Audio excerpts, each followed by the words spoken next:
Okay. The regular meeting of the Zoning Board of Adjustment for the Township of Belleville for February 7th, 2019 will now come to order. Clerk, call the roll. Bennett. Here. Caruso. Here. Giordano. Casa. Lopez. Here. Lozoff. Here. Sheldon. Here. Milano. Yeah. Del Garcia. Here. Will everyone please stand for the Pledge of Allegiance. I pledge allegiance to the flag of the United States of America and to the republic for which it stands, one nation, under God, indivisible, with liberty and justice for all.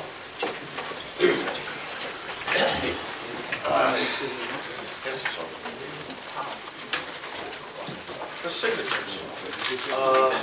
Madam Secretary, has notice of this meeting been given in accordance with the Sunshine Law? Certification of meetings has been advertised according to the Sunshine Law.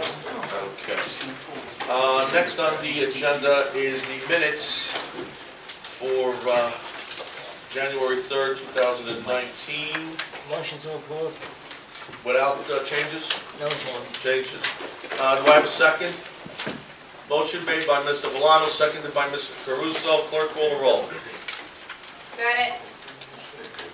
Yes. Caruso. Yes. Lopez. Lozoff. Sheldon. Yes. Milano. Yes. Del Garcia. Yes. Applications for adjournment. Mr. Gascione, I think you're Yes, I the am. only one that I have to talk to about things like that. Okay, I'd like to adjourn two cases this evening, Mr. Chairman. That's ZB 2018-12.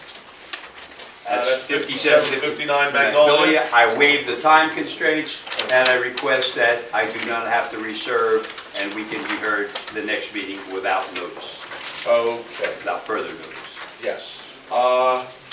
Is there anything else? Yeah, I need to adjourn 90 Franklin Street, ZB 2018-13. Again, I waive the time constraints and request that I be allowed to proceed at the next regularly scheduled meeting without any further notice. Unless you have a case ahead of you. That's It's correct. probably going to be your case anyway. I hope one gets done tonight. Okay. All right, so anybody in the audience who's interested in either of these two cases, ZB 2018-12, which is number 3 on our agenda, 5759 Magnolia Street. The applicant is seeking approval to construct a new 2-car garage in the rear yard of the existing dwelling.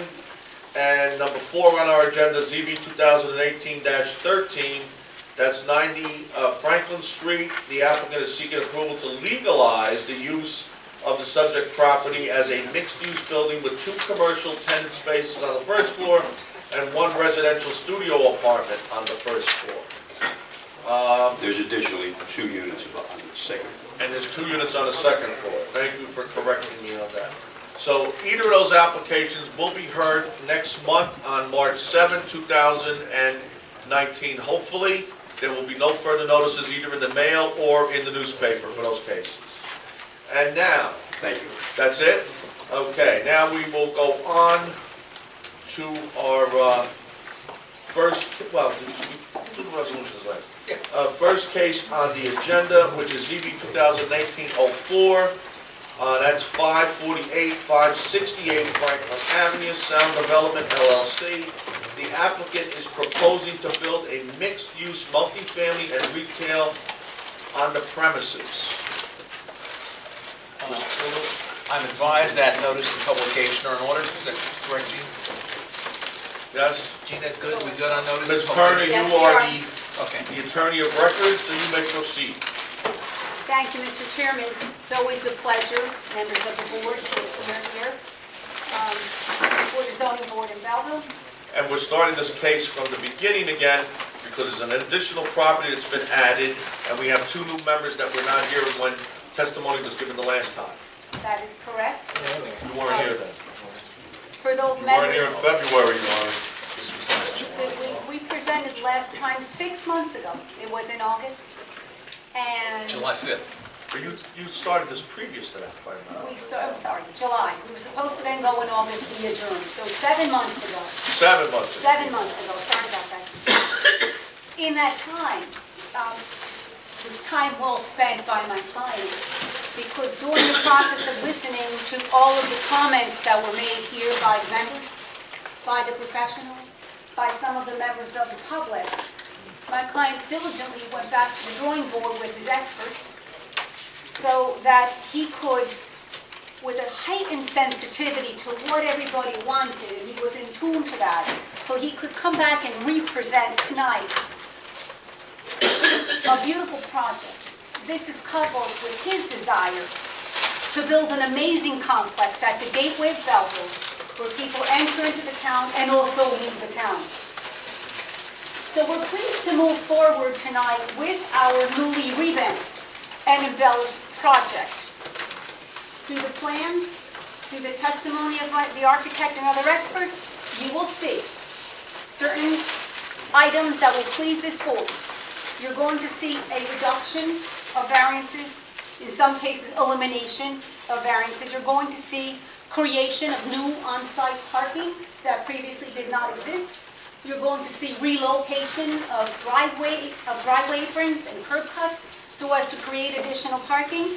And you're going to see the acquisition of a brand new lot, which the Sound Development currently owns, so as to reduce density. So without any further ado, members of the board, I would like to present Mr. Steve Corso, architect, to show you and take you through the new plan. And Mr. Brenner, you're going to have an architect, you're going to have, who else tonight? I have Mr. Charlie Osterkorn, engineer, next.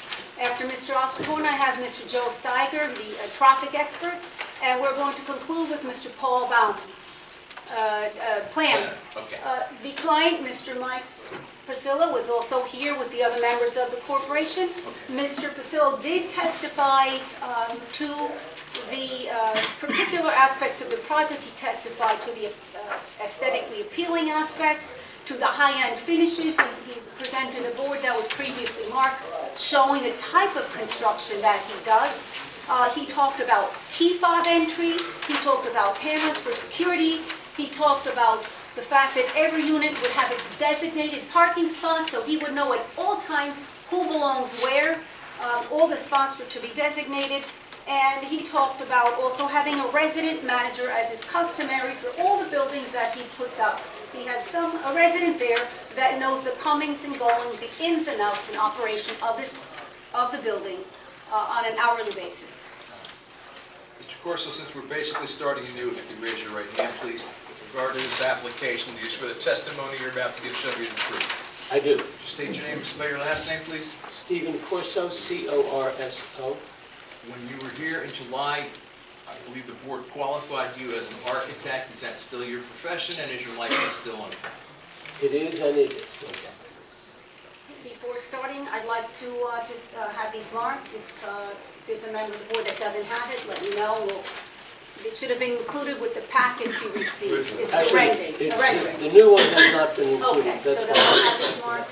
And This is revised. So this is the This is okay. revised Revised design. rendering. It's what you see up here. It's not what you have in front of you. Just so we're clear, for the two members who weren't here the first time, we had 6 exhibits at the July hearing. I'm assuming all of those are moot now? Correct. Okay. Correct. They're all revised, All right, so, except for the existing photograph. I think that You mean this one? Yeah, existing photographs are okay. and what numbers were, and you're going to go through those again, Mr. Corso, Yeah, for we're the gonna new go board through members? those.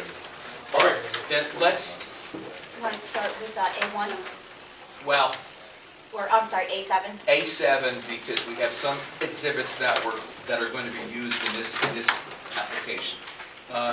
And what was just handed to you, that's the revised rendering? Yes. Correct. Which is what you see here in the smaller version. All right, so that's A7.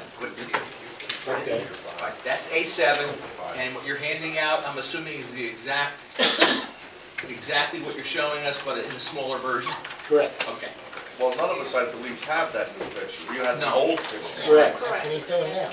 All right, so A7 is the revised and current photo rendering of the building. There should be enough for everyone.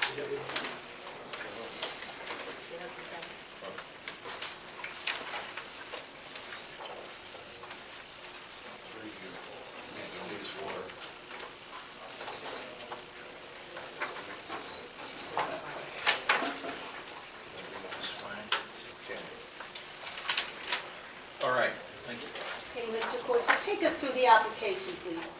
Okay.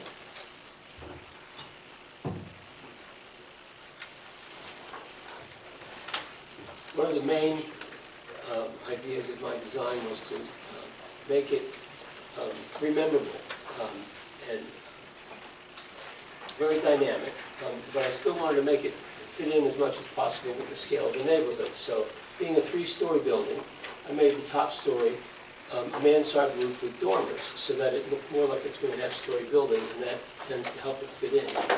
And also to help it fit into the streetscape, the building down Hilton Street has been stepped back and also scaled down in height. And you can see that from this aerial view.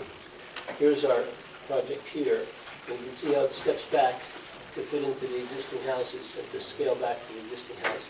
Mr. Corso, what border are you referring to? Was that marked? This is another exhibit. Was it marked previously? This is a new, New one. That was this is a new one. A8, please. A8. Just describe, Mark. after you mark it, just describe what it is.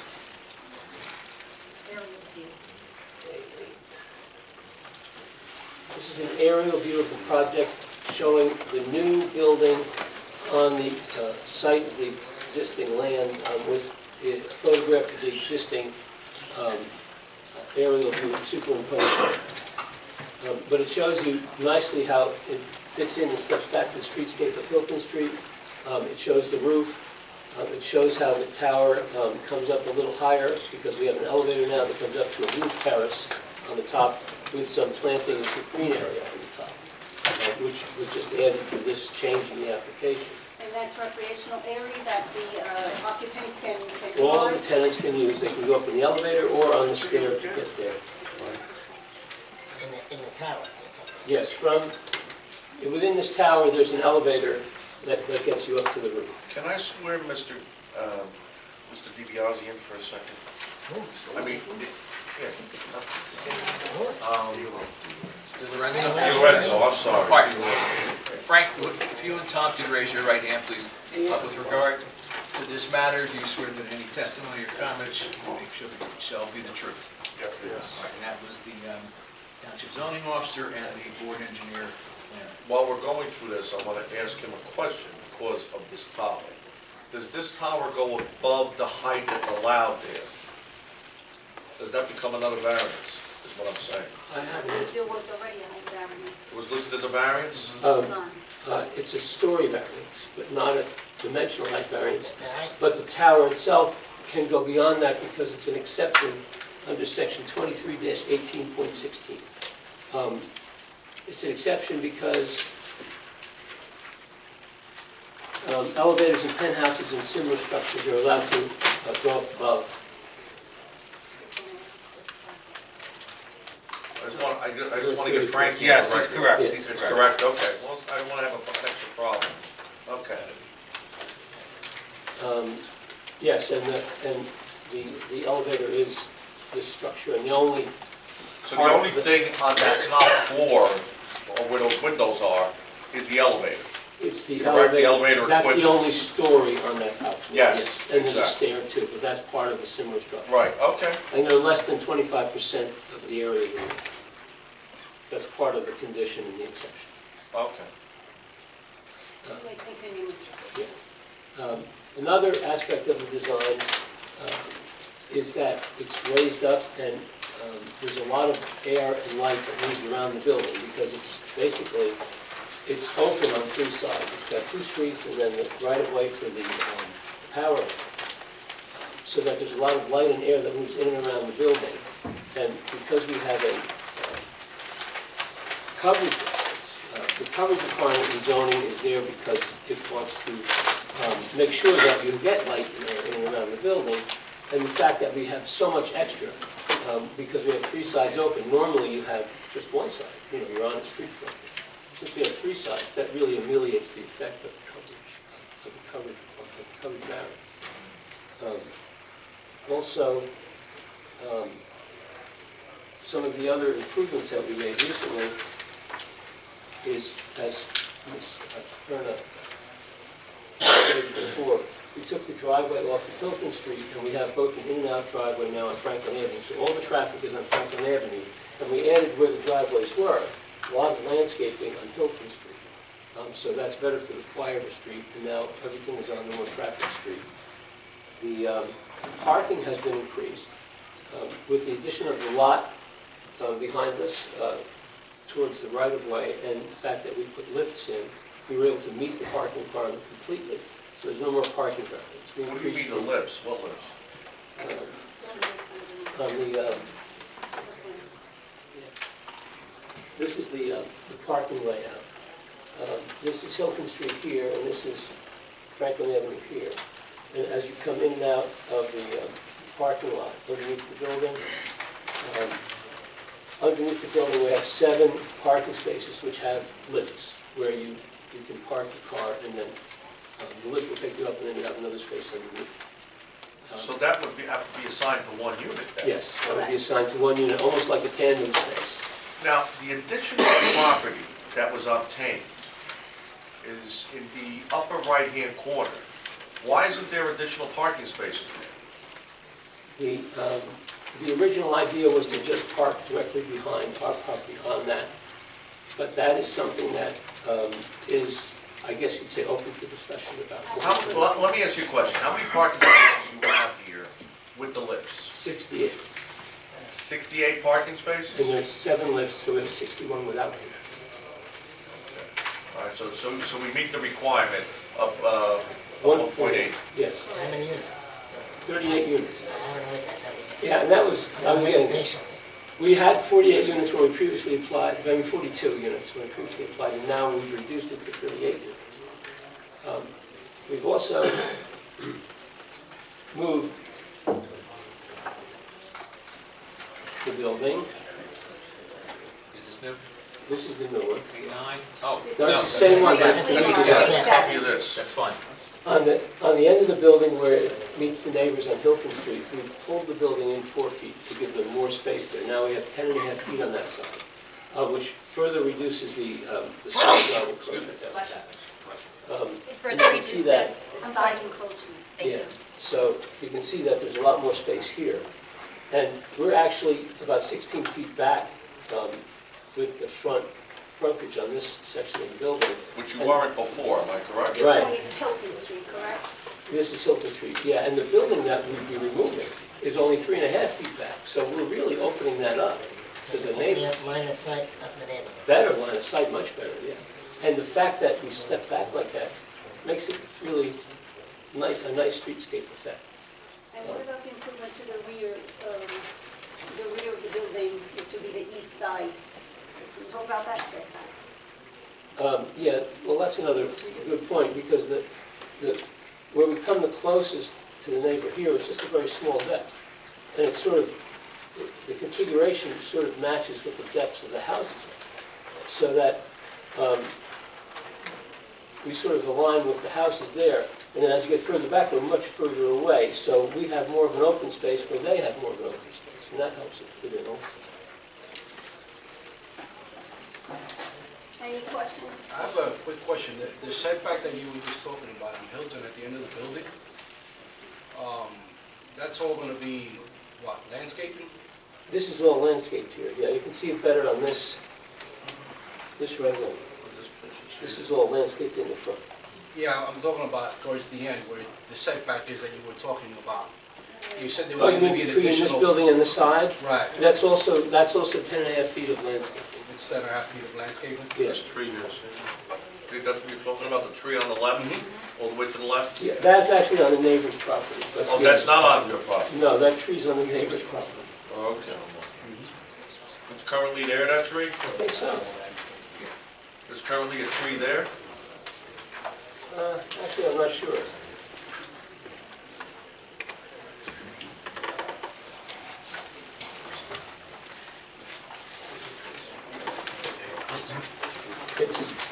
Yeah, there's a street tree there. Oh, there is. Yeah. Okay. That's an actual photo, correct? This is an actual photo, yeah. Okay. You're pointing to A8. No, this is a... What's in your hand? This is an actual existing aerial photo. Is that A2? And, no, this is A8. This is the existing aerial photo with our new building superimposed. Now And you this have is- one without it superimposed? And this is the, yeah, this is the before picture. Now, the before picture is listed as evidence as what number? We didn't make the numbers. Not yet. Okay, so this will be A9, A9. existing. Existing is It shows A9. The gas station and the auto body. Yeah, and you can see how, One second. I think the Where- building- A9, because we had an earlier one, aerial is the subject property. Yeah, it was A8. That was an No, A9. well, we're gonna do, that's A9. Aerial of the current, the existing property. A9. Yeah, can you pass that up to us so we can get a closer look at it? Since we don't have small ones of that. That one is A9. And that way she can mark it also. Okay.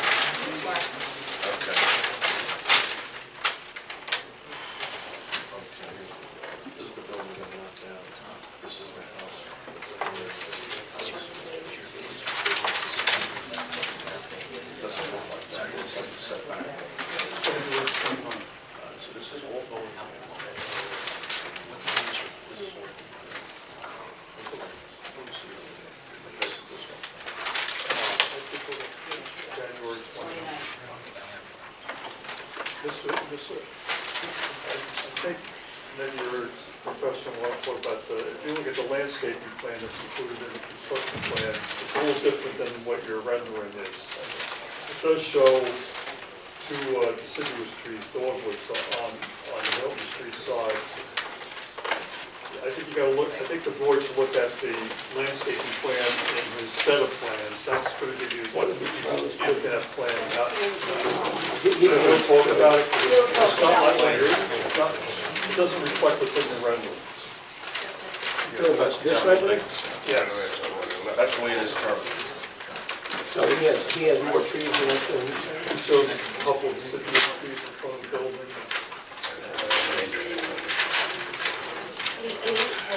Aerial view. I can that. SP6 on this one. Yes.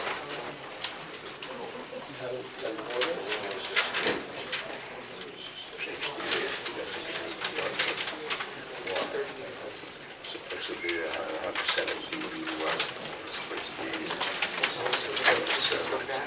Let's mark this, A10.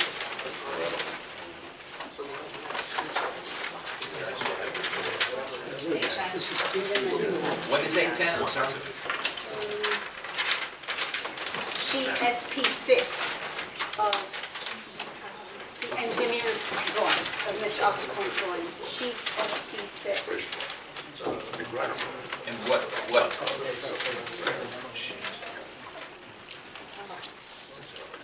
And what is that? What is SP10? that's the engineering landscaping plan. Landscape. That's for site plan. Yeah, it actually shows some trees in front of the building that the renderer didn't show. I guess he wanted to show the building. But, yeah. But this, you see, his is a little oriented differently, but this is Hilton Street, and we have a tree, we're actually gonna be planting here, and a tree at the end. So, but the rest of the landscape is similar to what we show in our big rendering. Can I ask a question while we have that up? We're going to be handing these out to everybody All right. after they're Are marked. they, They're not That marked. Are they that? Yes, so All right, Make A10, comments. hand that out Everybody. first, before we go on to Oh. anything. A10 smaller version, okay. A10. Well, that's a different one. A10, I thought we just had as that rendering, the engineering Where's it? rendering. A10 is here, and that's This should be A10. Those are 11. smaller copies of This is A10. 11, correct? Well, A10 was the landscaping plan and the site plan. This is a rendering. That was a correct? print that he. This is a render. Oh, So this So is that's 11. A11. that's A11. A11 then, okay, this is a smaller version of A11. All right, keep A11 up, don't take it down yet, let us get a copy of it, so we all have a copy, so we can look at it closer. If we ever get it. Yeah, right. Sure. 12, or that's 11 also? A11 should be the small ones. It's not marked yet. Oh, Mark that so it'll be A11. 11. And The others.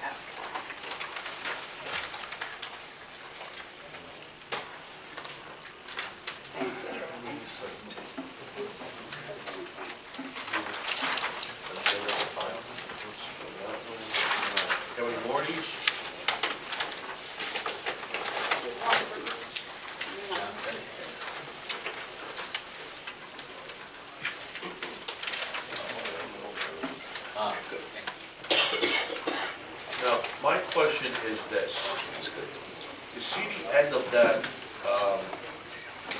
square, like the back of a square on the bottom left? This here, Yeah, that area there. If that was a green area, and that was parking area, how many more parking spaces would you fit there? Say the bottom, that's not the entire lot, the lot comes all the way. that's what he's talking No, no, it goes, listen to me, Oh, it goes further back. Yeah, it goes all the way down to here. Right. So why aren't you utilizing the whole area? I think that idea came up later. Can I ask my client to get sworn in? He has the answer. He didn't want it sworn. Ma'am, But I can't. this is before the board. Okay. You have a bunch of spaces that are compact. You also have these lifts. And if that area was being utilized the way it should be utilized, we wouldn't have all this. No lifts, no compact, everything would be a standard parking space. And that's why I'm asking this question. And I believe of the area you just bought, you're hardly using any of it. Mr. Del Verso, you're I'd like- correct. I'd like to hear from you. And my I'd like client to will hear from provide. you. All right, do you want to swear him in I don't then? want to testify, but All right, I do you want to swear him in then? Yes, please.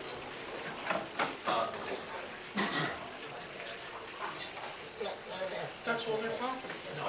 Okay, if you could raise your right hand, please. With regard to this application, do you swear the testimony you're about to give shall be the truth? Yes, Just state your name and spell your last name, please. Michael Pasillo, P-A-C-I-L-L-O. Thank you.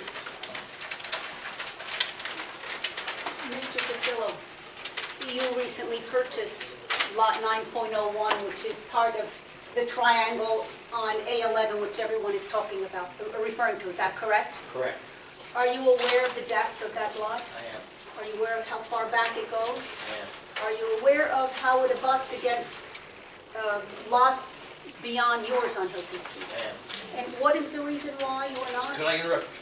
Mr. Priscilla, just for the record, you're one of the owners of the property, Yes. correct? Okay, and how many owners are there? We have a group of 6. Okay, so you're their representative, then? Okay, I'm one of the managing members. okay, thank you. Can you explain to the chairman and the board members why you're not paving the entire lot? Well, to be honest, we want to be as least impactful to the community as possible. We know that the residents in the neighborhood have used that property for a long time. They have some sheds and gardens and some pools and things of that nature on the property. So in an attempt not to disrupt their existing standard and style of living, we opted to put the lifts in at additional cost to ourselves. So what you're saying is, you're gonna let them continue to squatter on property that they don't own? Because they never owned any of this property, am I correct? The They town owned owned it. this property. The town owned it. And you bought it, and now you're gonna let them continue to use it instead of utilize it for the good of this project? Is that what you're saying? If necessary, yes. What do you mean if necessary? Meaning if I don't need it for the parking, then absolutely. Well, if you need it for the parking, I need it for the parking. If it's a requirement of the board, that's why I purchased the property. okay. So you purchased the property primarily to add to this area, so it would lower the density, number Yes. one, and add parking, number two? Yes. Okay. And in the original application, there was no lifts, was there? No. Okay. There was still compact parking spaces, I remember, but there was never no lifts involved. It was not. Okay. That these lifts come to an expense to you, am I They correct? come to an expense to us. It's a of great course. expense, is it not? And can I have this mark, please? It's just So a now, small- in the event the board wants to know how many parking spaces can fit there, can we get an answer? I think we can. I believe so. Yeah, we get an approximate answer. What's the approximate answer? You need to be Well- sworn in. Now, wait a minute, what's this now? Wait, engineer. Go ahead. I thought Mr. Unless you want Oh, to wait until I bring him Why up. don't, maybe Mr. Hurwitz might have an answer, because I asked him to look into this. Although I never realized it was this big Okay, until tonight. I did some, there's only 5 of them, but I did a small little layout. And I believe you can get 11 spaces back there, but you're gonna lose, I think you're gonna lose 5 inside the garage to do that, to get the access to it, so. So we gained 6, The And gain then gain is of 6, six. yes. a net gain of 6. And right now, we have, Well, I'm looking here, and from what I'm looking at, I am seeing one space and the garbage dumpster to get to that area. No, but once you remove the dumpster, you gotta take two, that takes two Right. spaces itself inside your eyes. So if you remove the garbage dumpster and slide it down, you're gonna lose two more spaces. In other words, to drive through. Yes. Right, Yes. Okay. And you have to put the dumpster someplace. But then what would happen is, as you go further down, you can have parking on either side, am I correct? As you go that's why I showed Because it. it widens as you go down. That's why I showed it in the drawing, but I'm just using a tax map to make it work. But I would say at a minimum, you can get 11 spaces. You might be able to squeeze, and a minimum of 11 with a net of 6. yes.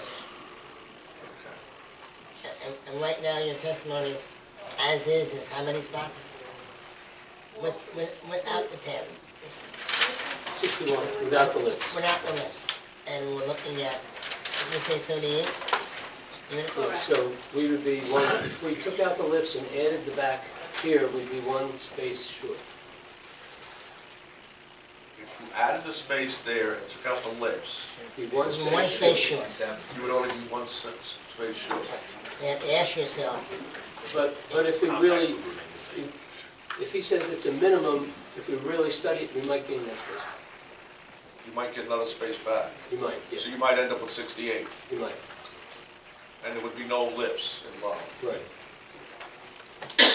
and that means that the neighbors would still enjoy the use of that property.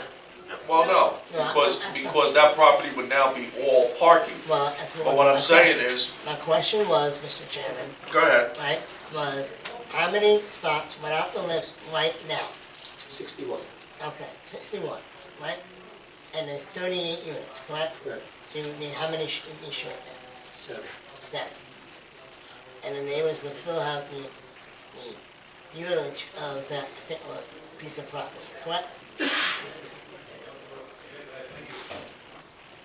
Huh? Yes, at 6. At 61, we'd be 7 short, but you wouldn't have the lifts. Without the lifts, and the neighbors would still be using those open areas, correct? And the building could be a little short. And apparently, short. I'm just saying. If I may, Because- I respectfully beg to differ with the amount of additional parking that could be achieved in that quadrilateral area. I don't have a ruler with me, but I've been just using my, I'm not even worried about the addition. but I was just trying to eyeball this row of parking right along this area. There are 11 spots. If you slide that extent along, you could easily fit the 11 there. Plus you've got an area down below at the bottom to put more parking, and you could put more parking along this side. I estimated easily, just doing a quick eyeball, that you could get at least 18 new parking spots in this quadrilateral area. And what's about the green area? No, this entire, not lot 9.01, this Yeah. entire Right, quadrilateral. I'm not even, my question is, if you follow what I'm going for, I'm not asking, the way I look at it, the client or the project was purchasing that land to help in the density number. Let's look, because this was our concern when we had him here last time. And also the parking Let me is finish, short. okay? I don't want to get interrupted. The density number was a concern of ours. So if he's bought the property in good faith and lowered the density, but yet is doing, a solid to the neighborhood by providing some buffer plus the usage of that property, I don't know, I think I'd be more in favor, this is just me talking, more in favor of compromise on how many, if I'm 3, 4, 5 spots short versus, again, we're worried about the whole neighborhood. I'd rather see the neighbors have a little buffer and green area, whatever you want to call it, versus, a few spots. It's my thought. Well, I appreciate the applicant's intention to be generous to the neighborhood, I do to allow the existing property owners to continue using that area.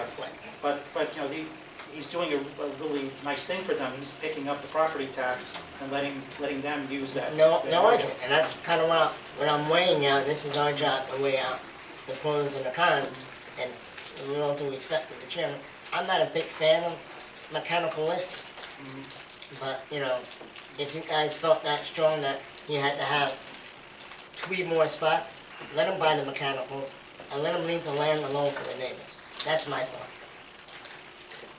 And you know, again, as a project, he accomplishes what he's looking to accomplish. And I'm glad he came off the original number, but at the same time, the neighbors get to keep some form of a semblance of what they've been there for 40 years. That's my thinking on that. I did have a question about the number of units in this project. As you said earlier, when this was first presented to us, it was 42 units. It's now been reduced to 38. Correct. What's the breakdown between one-bedroom and studio apartments? It's 28 one-bedrooms and 10 studios.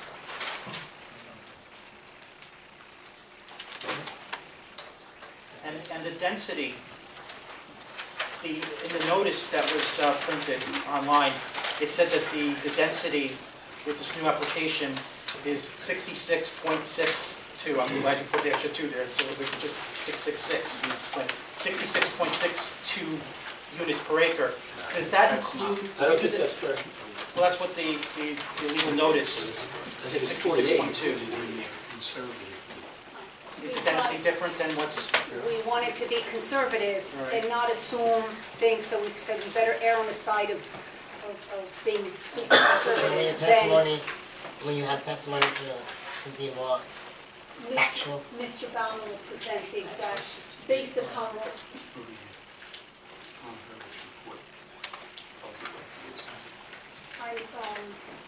Mr. Harrod's report states exactly the current situation. and what's your number, Tom? 48. Thank you. 48, thank you.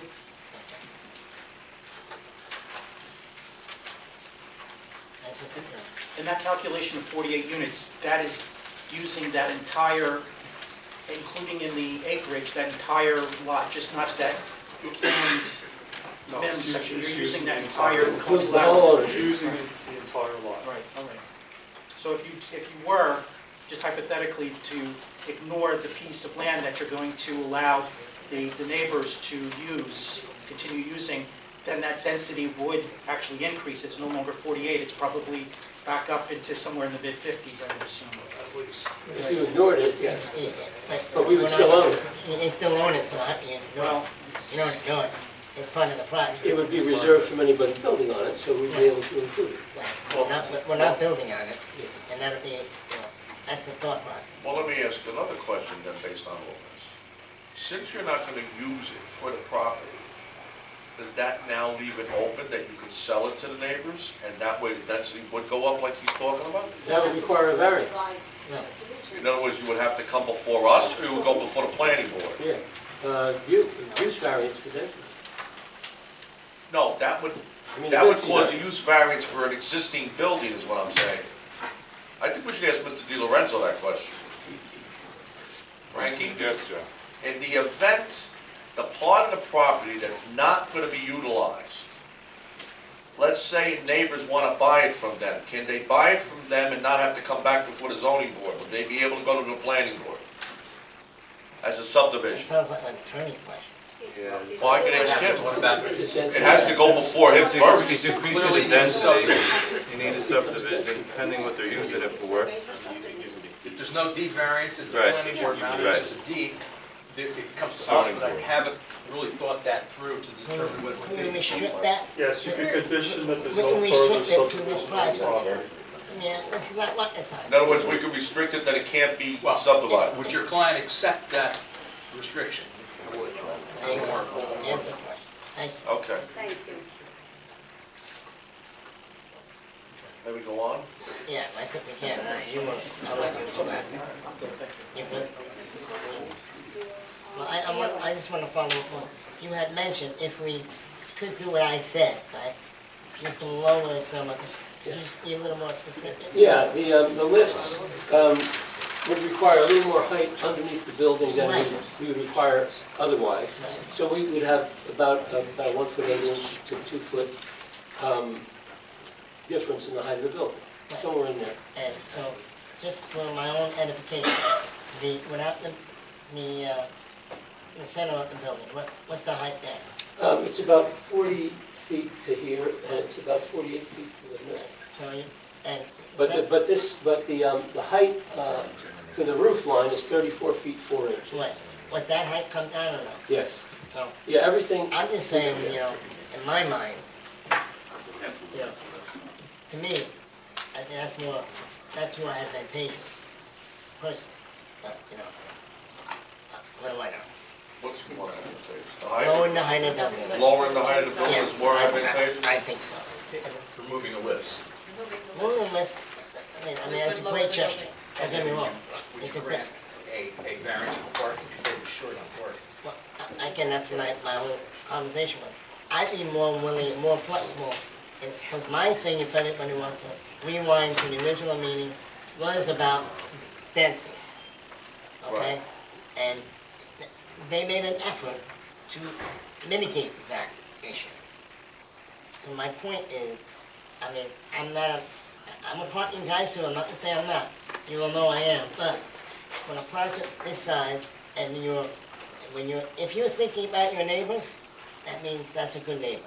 And I don't wanna lose that opportunity, that's my thing. Because it's a good sized structure, and if we can leave some degree of normality for the neighbors, I think that's a win-win.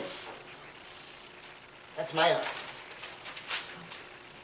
I think you also want to hear the testimony of the parking consultant, the traffic Absolutely, consultant. yeah. Because we have a lot of studio apartments which really require less parking than the Correct. 1.8. Yeah, and it's .8, but, you know, I don't have a .8 in a car. I don't have a 1.8 in a car. But it's just, I never felt that. 1.8 is for a one-bed. Yeah, I get it. So let's, The other part of this is, if I'm correct, on the revised plan, she's currently, there is no retail on the first floor, am I correct? Correct, only because during the testimony last Previously. time, it seemed that the neighbors Right. didn't want the retail, they wanted the gym. so let's And get so into, again, can we get into the rest of that Miss- conversation? Correct. Because we talked about, they wanted retail, I mean, no, you all We proposed started out. retail. They said, no, you were gonna make it, what, and what is it now? That's what I want. It's proposed as a gym. We have still a gym. we have a lobby on the corner, and off to the right of the lobby, we have a commuter lounge. You still have to clean it up. And we have a fitness center for the residents only on the first floor. Now, the lounges and the fitness, it's still like fob your way in, not anybody can walk in. Correct, you have to have a fob or a key or however they. Right. Even for the transit or that. Yes. Okay. All right. So that was switched again on account of the neighbors. I remember the whole project, I'm just trying to see if anything changes that I'm not aware of. Mr. Corso, you may continue.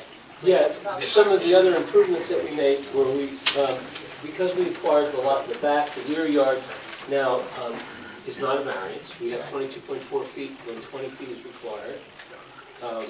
The lot coverage is reduced from 59.3% to 44.3%, when 30% is required. But the fact that, like I said before, that we have open areas on 3 sides allows for light air to come through, so that really isn't intrusive like you would think it would be. And the roof terrace was added, like I said, and that's an improvement. Go into that. Yeah. Well, let's look at the plans on sheet A5. This is, the board has copies. Yes, the board has got it. So you're looking at sheet A5. Sheet A5 is my plan. On the part of the roof that's nearest the corner of the property, we have the elevator coming up from the lobby and from both residential floors. And you can come out to a roof terrace that's surrounded with landscaping in planted pots. And it'll have a nice, permanent surface. There'll be tables and chairs up there. So, what kind of roofing, kind of membrane roof? It'll be a rubber roof, yeah, membrane roof. And you're putting concrete pads on them to walk on? Concrete planters, yeah, with plants in them. And then there's also a stairway for emergency egress, and they can walk up also. And this is a good vantage point because they can see down, down both ways on Franklin Avenue. So it'd be really nice to see. And then there's still plenty of room for all the other rooftop services that we need. That's another point I wanted to make about the roof. All of the HVAC units and the generator up here, so any noise that's created by them is far enough away from the other properties so that the sound is reduced to the decibel level that's below what the state requirement is. The And generator is for safety of, it's for, it's a generator for the common areas, so people can Lighting escape. around Yeah, if they need to. And then the roof, the mansard roof that I showed you in the beginning to reduce the height, the appearance of the building, it comes up 3.5 feet higher than the flat roof, so that completely conceals all the rooftop equipment also, so it keeps everything nice and aesthetic. and you only gain access, to that roof from the interior. From of the interior building. to the building. And then you can see that in the aerial view rendering, and you can see how they have, they can pretty much view both sides. You're referring to 88? This is A8, yes. I don't mean to be redundant, I just want to make sure I'm clear, because this was a little bit of an issue. That building is now pushed back, where the neighbor, your neighbor can now look down the block and see, on Hilton, you can look down the block and see Franklin Avenue, correct? Yeah, you can see that. He's got a much better view. It's not complete, but it's much better, yeah. Before you couldn't. You couldn't see it at all, right. I want to make sure. Yeah, you can see it right I know the picture shows that, but I want to know that. there. Yeah, you can, yeah. Even on the same side of Hilton as the building? No, you'd have to look across the street to get. Across the street? Yeah. And before you wouldn't be able to see it? Wouldn't at all, no, because the building next door is 3.5 feet from the property line. Oh, okay. And now what's the number? Yeah. So what is it, an added 10 feet back, is what you're It's saying? about 12.5 to 13 feet more, Back? yeah, More. yeah. Back, Plus it's back further, more. That's what I'm back more and it's further away from the building. So the variances have been reduced Yes, quite a bit. substantially, Yeah. and one was eliminated. One was eliminated, and based on this application, we eliminated the parking variance too, depending on what happens. We may have to redo the parking back, depending upon what we decide. Whatever the board deems appropriate. And I think Mine is that- open. Another major improvement was putting all of the entrance, major entrance and exit on Franklin Avenue, making this whole landscape. And that way adding additional parking spaces for the residents of Hilton. Yes, I believe I figured out it would be between 5 and 7 parking spaces as eliminating the curb cuts. yeah, and The that was, two-family building that was there. I mean, you on can Hilton. see on the existing, just take a look at the before and after, okay? And the existing site now, it's almost all curb cuts, it's almost all driveway. And now we have only the one driveway. Well, no, I'm not even talking about that. You're talking about Franklin Avenue. I'm Yeah. talking about Hilton. I know, but I'm. Hilton, you yeah, have a two-family with a driveway, right, and you have the driveway from the side of the garage, the Yeah, you state have- service station. you have all driveways, Yeah, on Hilton. right? Right, I'm not talking about Franklin Avenue, I'm talking about Hilton, specifically Hilton. So that would, altogether, would gain an additional 5 to 7 parking spaces, am I correct? Yeah. Because technically, on a two-family building with only one driveway, you can have up to 4 parking spaces being utilized, not necessarily right in front of the building, but utilized on that street because of two-family building. Okay, then you also have the driveway being eliminated from that building, or the curb cut. You also have a large curb cut being eliminated from the gas station, from the service station. And how many cars was the gas station putting on the street? Yes, exactly. So, yeah, it's a big difference. What else you want to show us that's changed? What else? Anything else? Those are the major changes. Into the units themselves. Um, Any changes in the- Well, the basic layout of the units are the same, we have more one-bedrooms than we had before, and less studios. And Mr. Corsi, just so the board is, there's always a concern with any board. These units, based upon the square footage, they don't lend themselves to being converted to 2 bedrooms, do No, they? no. If you want to go through some of the layouts, I Yeah, can. give us one. please. Yeah, I mean, you can see, like in the, all right, a typical one-bedroom, you have a living room, dining room combination with a kitchen at one end, and then you have a bedroom with a bathroom in the back. There's no way you can convert that to another bedroom. And especially like in the studios, here's a studio. It's basically one double room, you know, with a divider. They're not real big. The biggest one is probably this one right here, 840, or this one 850 square feet. The market that they're going after is a smaller sized park, and they're very successful. Thank you, Mr. Corso. Anything else?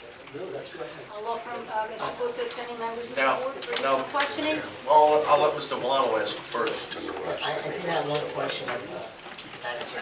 Mr. Pasillo? I had mentioned that you have a live-on site, isn't it? Super manager, what is it? Property manager and super. Property manager, super? I manage the property from our Newark office. Right. Myself and my team, I'm secretary and full staff. Okay. From our Newark office.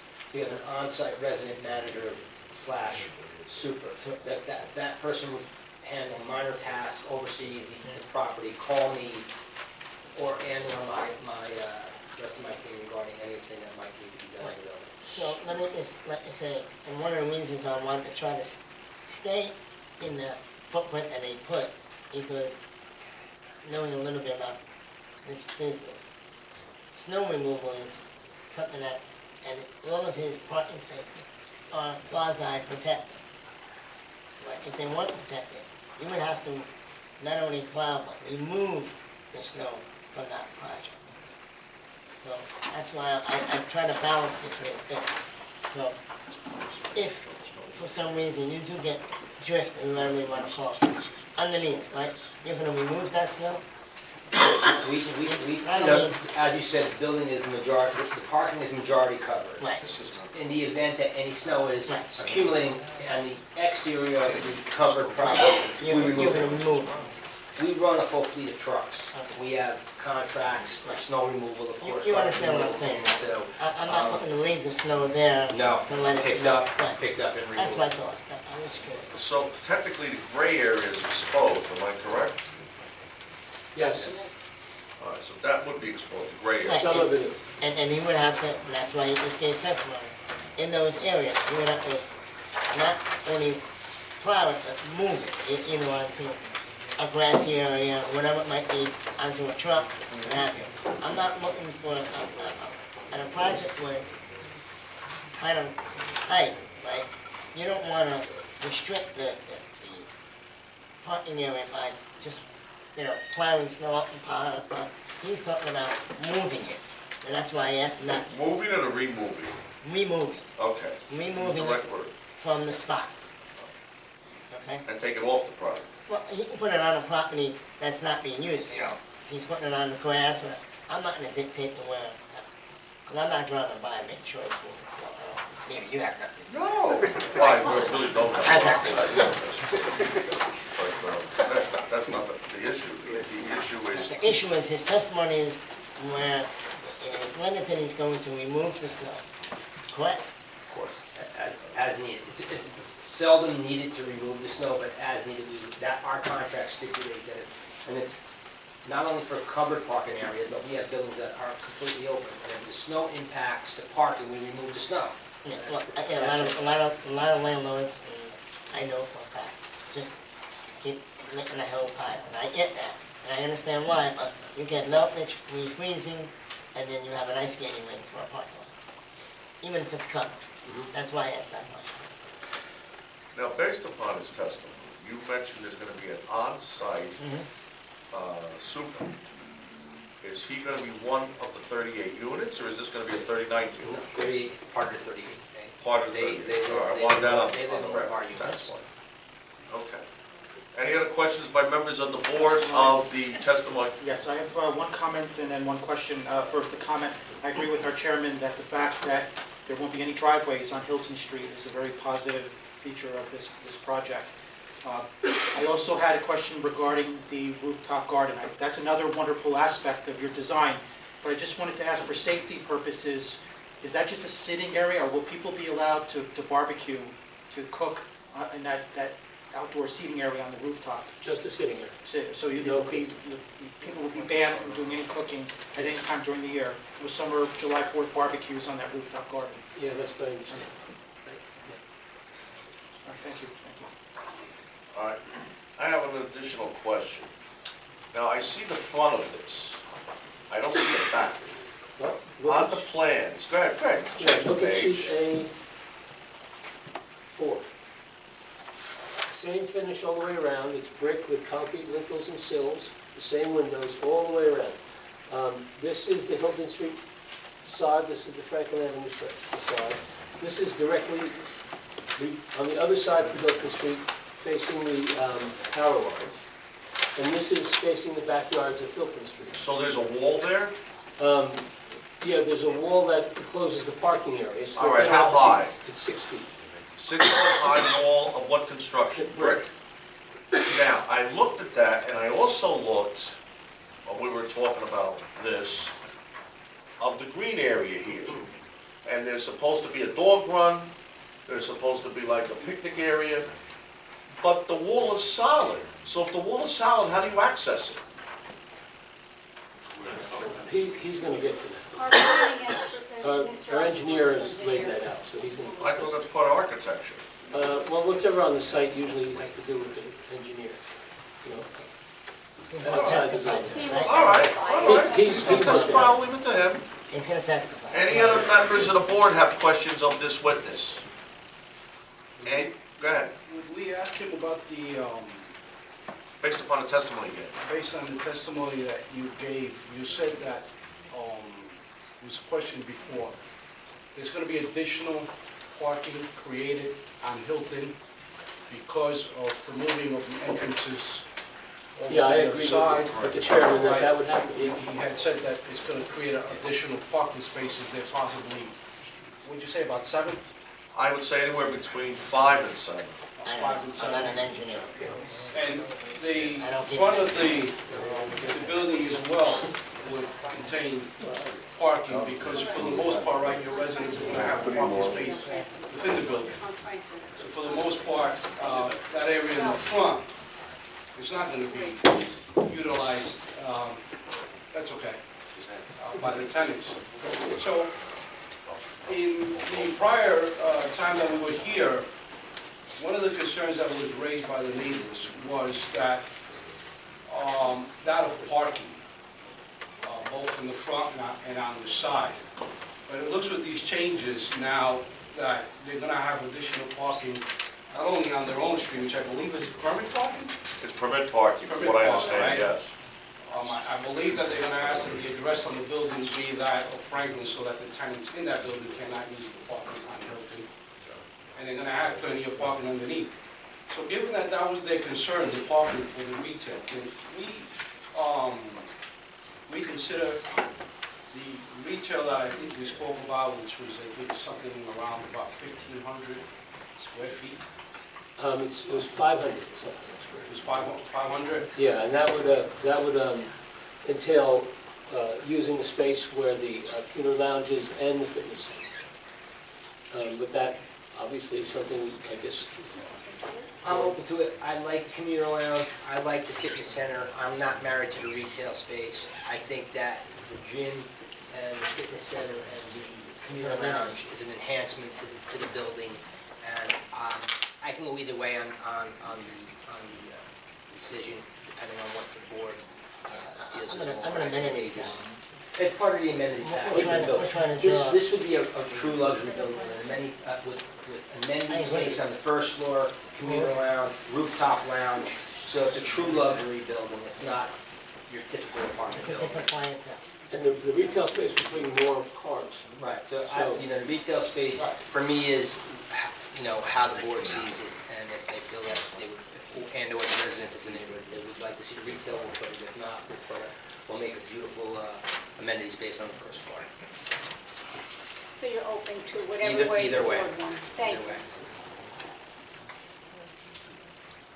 I agree with Mr. Romano, it should remain as amenities for your residents, and retail, leave it as a commuter lounge and gym for your residents. As long as it's locked down, I'm good. I'm open either way. I don't care one way or the other. As long as it's parking, we keep everybody happy on Hilton. Now, anybody asked me where I came with the figure. My figure was based on the two-family house on Hilton being eliminated, plus the curb cuts from that two-family, plus a large curb cut from the gas station. There's a very big curb cut from the gas station on the Hilton Street side. So that's where I came up with the figure. I put my car, and I got a Cadillac, so I put my car there to see how I many think more we did spaces this there to would death, be. so who's your next witness? Well, wait a minute. We have to ask the public if they have any All right, questions let's of go this then. witness. Any members of the public have questions of this witness based upon testimony? Yes, come up, please, because you're on video. Go ahead.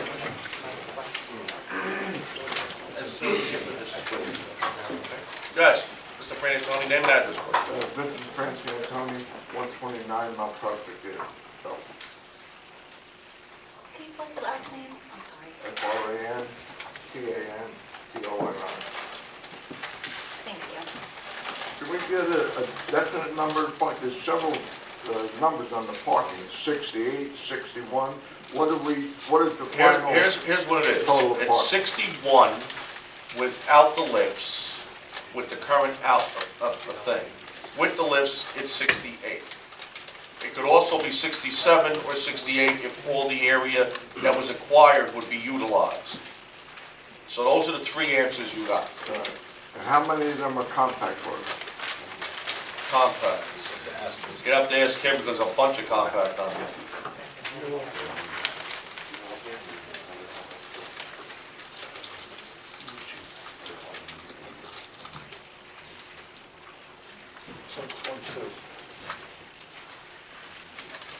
I count 22. And how many handicap? 2. 3, I'm sorry, 3 handicap. 3 handicap? Yeah. Thank you. Okay. Yes, ma'am, come up. Please give your name and address, please. My name is Yolanda Gengarelli, I'm 25 Hilton Street. Hilton, 25 Hilton. Okay. I want to state that this is a beautiful building. My problem is, I think it's a little too big for the area. For the parking that you were talking about, getting all those parking, I don't think you're gonna get 7 parking spaces. Ma'am, let me explain something to you. Okay, This is not the time to give testimony. okay. This is time to ask him questions based upon his testimony. So if you have any questions of him based upon his testimony, What he talk about. right, later on, we will open it to the public for the public to give testimony. Okay. And then Ms. Perna could cross-examine you also, and board members could ask you questions. Okay. Okay? I want to ask him about, like, the property that they bought in the back, Right. okay? Can I talk about that? Yes. Okay. Yes. My question is, I agree with him what he was saying, to Mr. Villano, that the property goes all the way back, Right. okay? It goes up to my house, which my house is mine because we bought. But the house before mine has no property whatsoever, okay? So if he were to go and put parking lot over there, I would have a fence there with parking right there, with cars right there near my backyard. And what, and Ma'am, can I ask you a question? yes, What number is your address on Hilton, you said? 25, 25. yes. All right, ma'am, if you own 25, your property is not involved in this No. at all, except that you would have a wall to the back on your right, Yes, all the way in the back on your right. Right now, there's no wall. no wall, it's And- all and the open. way we're talking right now, there may not be a wall. But if there was, there would be a wall for, I believe, just around 80 feet. The last 80 feet on your right. Your property goes about 180 feet deep, Yes, based upon what I'm looking at now, yes, okay? And it would only be the last 80 feet on the right. You would still have 100 feet where you're just bordering your neighbor to the right, which is 29. yeah. Well, that's what I'm talking about, 29, the property at 29 come closer all the way to the house at 29. It doesn't go back like mine does. Well, ma'am, that is not questions of what he's testifying to. All I'm saying is, based upon his testimony, and based upon everything we have up here, if there was a wall extended, which right now it's not being talked about being extended, then it would only be the last 80 feet on your right, period. That's it. And it wouldn't interfere with your property at all. And that's based upon his testimony. Now, if you want to give any statements or any testimony later on, that you could do. But right now, that's the only thing that would apply to his testimony, or the evidence that's been presented so far. Okay. Any other members of the public, any other questions you have, ma'am, of him? No? You have a question? Name and address, please. Ettore Canova, Can you spell that, please? E-T-T-O-R-E, last name is C-A-N-O-V-A. And your address? I'm on number 29 and 33 on Elton. Thank you.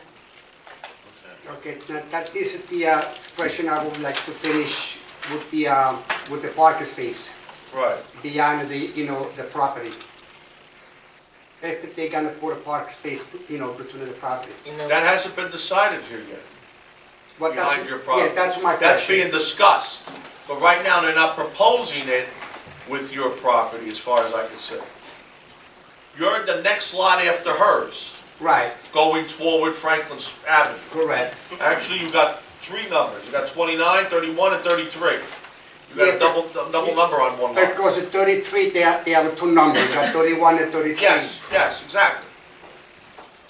And from what I'm seeing from the plans, it's not touching on yours at all, I don't think based upon this. I think both people are trying to say they prefer not to have a paved backyard. It's really Correct, simple. correct.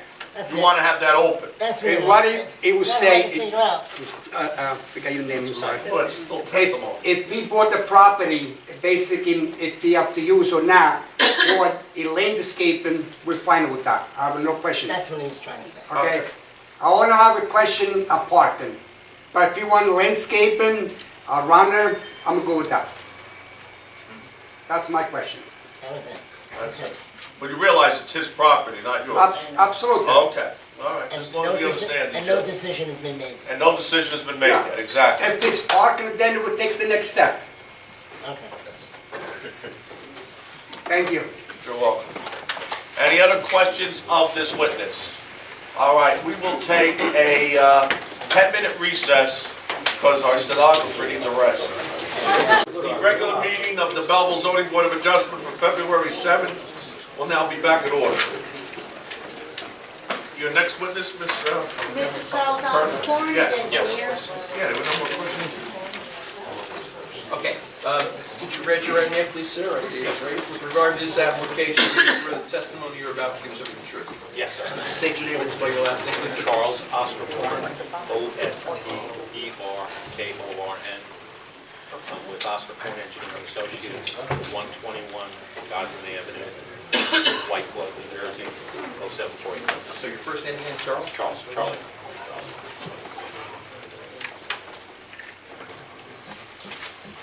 Okay. Mr. Osborne, you testified before this board in the past. Yeah, but several years ago, I did a site plan down in the valley for a commercial site.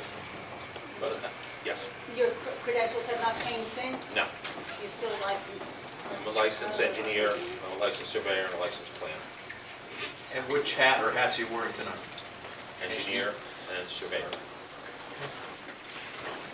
Thank you, Mr. Osborne. Thank you. Take us through this site plan, please. Yes. You're referring to? I'm gonna refer to the title sheet, the cover sheet.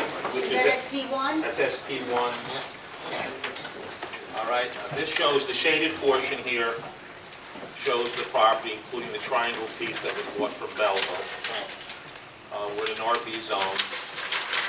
As you can see, the end of the triangle here is adjacent to lot 10.01 and lot 10. And the chairman referred to the young lady who came up here before, who owns that piece. So there was a years ago, this whole thing used to be public service.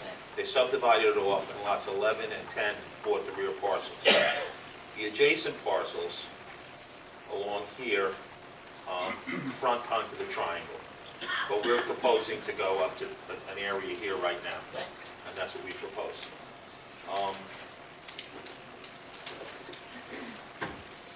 I want to go through this map, if I could. This, Referring to A11. this is A11, the aerial, taken from a Google map. This is dated 1/28/19. The surrounding area, well, maybe it's better from the other.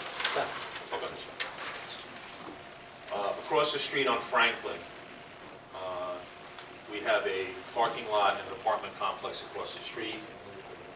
Over here, we have a professional building directly across the street. Catty corner, we have a 2.5-story building. Has a Chinese restaurant and a dog spa, and it appears to be 7 apartments upstairs.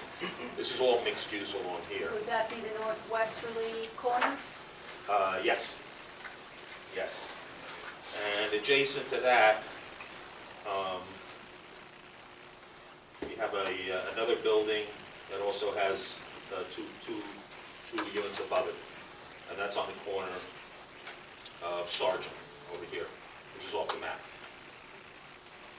Along Hilton, directly on the other side of, north of Hilton on Franklin, we have the doctor here. It's a dental office and it's all office.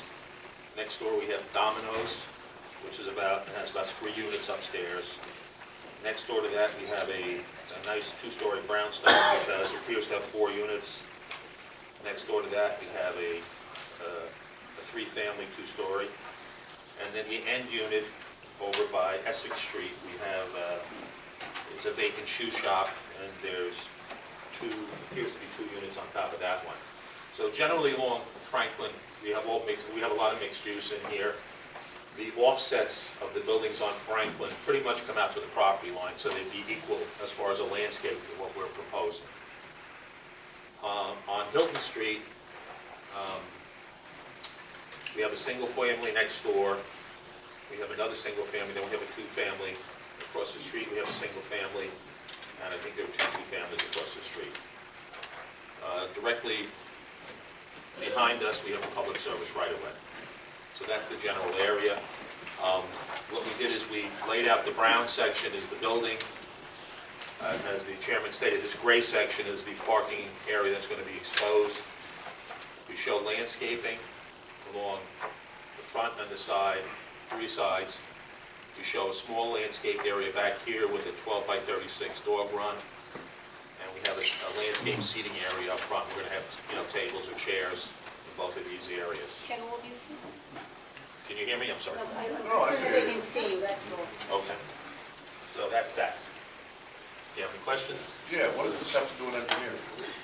Yeah. I'm just describing the thing. I was waiting. Because I think, isn't that planning? Well, that's what I do. Yeah. I talk about the entire site. Oh. I'm supposed to do that. Oh, so you're one with the piggyback license? Is that? Oh, he's side plan. Here's our survey. And we have all this. Yes, this is sheet SP2. Yeah. We show our 2-story frame, then we have a 1-story vacant business, we have a service business, and then we have a 2-family brick. We have some encroachments onto the property we bought, not encroaching anymore, but we have a woodshed back here, a pool. The majority lot is paved.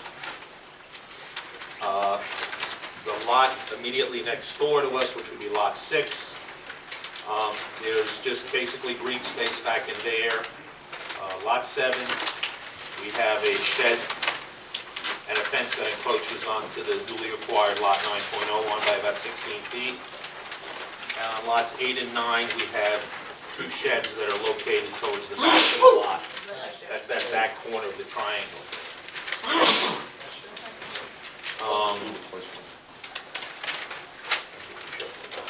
In addition to that, generally this area have an area that's delineated over here. There's gardens that are being used back there, some type of gardens on the public service property.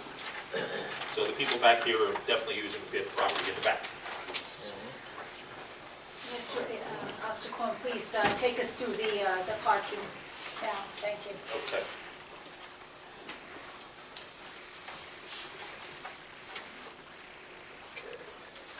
Okay, I'm going to refer to my site plan.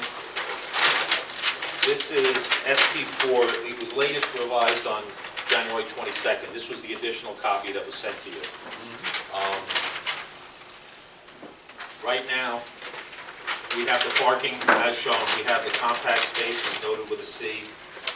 The lift areas were over this general area. We have a 24-foot two-way aisle that leads onto Franklin Street.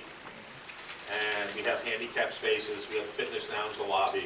Generally, you're going to enter through here, up to here to park, enter here, come around this way to park, and all ingress and egress will be off of Franklin.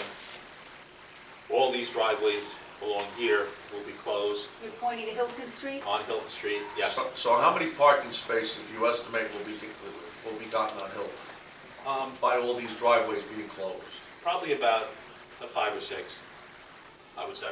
Okay. And there'd be a few more on, certainly a lot also more on Franklin. Well, Franklin, they're there now. Well, no, Franklin. Except for the gas station there. Yeah, there's a pretty long driveway right in there right Yeah. now. Yeah, it's, 60, 70 feet long. So you can get another 3 spaces in there easily. So your estimate of 5 to 8 is, we'll certainly probably get more than that. That's the parking layout. Do you want me to go through the variances? I think we covered them all already. I won't mind hearing it. Excuse me? I won't mind hearing it. Yes. Since we acquired the other property, our proposed lot area goes up to 34,000 square feet. We don't need a variance on that. Our lot width is required to be 50. We have 133. We don't need a variance on that. Our lot depth is 194. We don't need a variance on that. The front yard is required to be 20 feet, and we're 6.4 feet right in this area closest to the building off of Hilton. The side yard is 5 feet and 14 feet total, so it's 5 and 9 feet. We're proposing 0 along Franklin. But isn't Franklin frontage? No, we're treating that as a side yard. You're treating it. The question is, how does the town treat it? Mr. Di Lorenzo, what is considered the front yard for this See, project? there's 2 front yards. That's what we It's on a consider. corner. It's on a corner, but the address is going to be on Franklin Avenue, correct? Yeah. So wouldn't that be a front yard? I think technically we're allowed to choose, I don't know if it's the applicant or the board, but I think. Mr. Di Lorenzo, can you enlighten us on this? Well, there's 2 front yards there, Jared, that's how it is. All right, so now what you're saying is Franklin Avenue would be considered a front yard also then? Yes. Yes, Thank you. okay. It wouldn't be a side yard? No. He has 2 front yards, a side yard, and a rear yard. Okay. All right, so the 2 front yards would be on Hilton and on Franklin, am I correct? Correct. Yes. And the side yard would be on which side?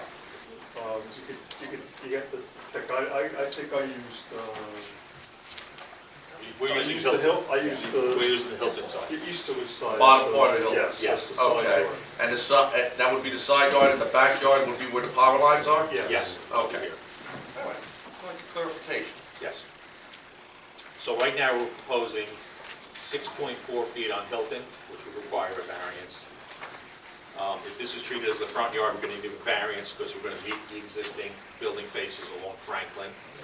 The side yard would be 10.5 feet. That's along Hilton at the easterly side of the property. And the rear yard would be 22.4 feet, which is in excess of the 20 feet that's required for the rear yard. By acquiring this property, we had a variance back here, but by acquiring that, we eliminated that variance. So, as I stated, we'll have our parking shown by these line stripes and shown by the arrows. We have a dog run located back here. We plan to put a gate through here, through one of the spaces. We can either put a gate through there, or we could walk up the adjacent side. I think it would be better to put a gate through here. I think so too. Yes. Well, wouldn't you lose the spot? Nah, we can make it in between this, I don't think we'll lose a spot. No? The next place you get for the site plan. If it's a smart car, you don't need that. No, I'm saying, that's the question for. Yeah, the dumpster area is back in this corner over here. Are there gonna be in the garage, tire, The bumpers. bumpers, yes. the Yeah. tire ones? Yeah. So technically, all they have to do is walk around it to open up the door to get into the yard, Yeah, correct? there'll be 4 feet between the, And if the door opens outward, it would be no problem. unless you have landscaping in it. But we'll have a little path going, yeah, Well, we don't. yeah, all right, either way. Yeah. The only thing I might add is, I think we're gonna propose, it's my understanding, we're gonna propose a zip car in here, which is a car you rent and lease, and they're also gonna have bicycles in the bicycle rack in the basement for bicycles, which would help eliminate the park. Hold it. Yes, sir. You said a zip car. Yes. You're gonna have a zip car in the parking lot itself? That could be used, it would be in the parking lot? Mr. Pasillo had testified that if it helped, we could include a zip car because in his prior testimony, he talked about his leases, and through his leases, he could control who has cars, who doesn't have cars, and there's always a certain percentage of people in a building this size that don't have cars. Well, They might want to rent, take Right. out a zip car. So how would that be run, by the super? Your credit card, you put the credit card in, you punch it out, like a city bike. So that would utilize at least 1 or 2 parking spaces, am I correct? One. One. If there's one car, one zip car. But it would be shared, which would eliminate the parking burden. Okay. You could proceed.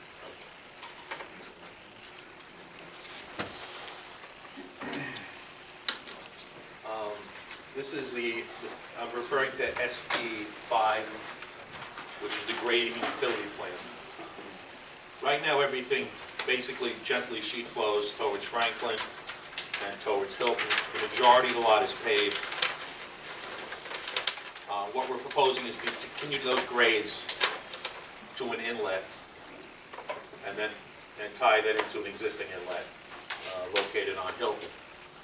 We're also proposing a trench grate at the driveway entrance and tying into a storm drain on Franklin.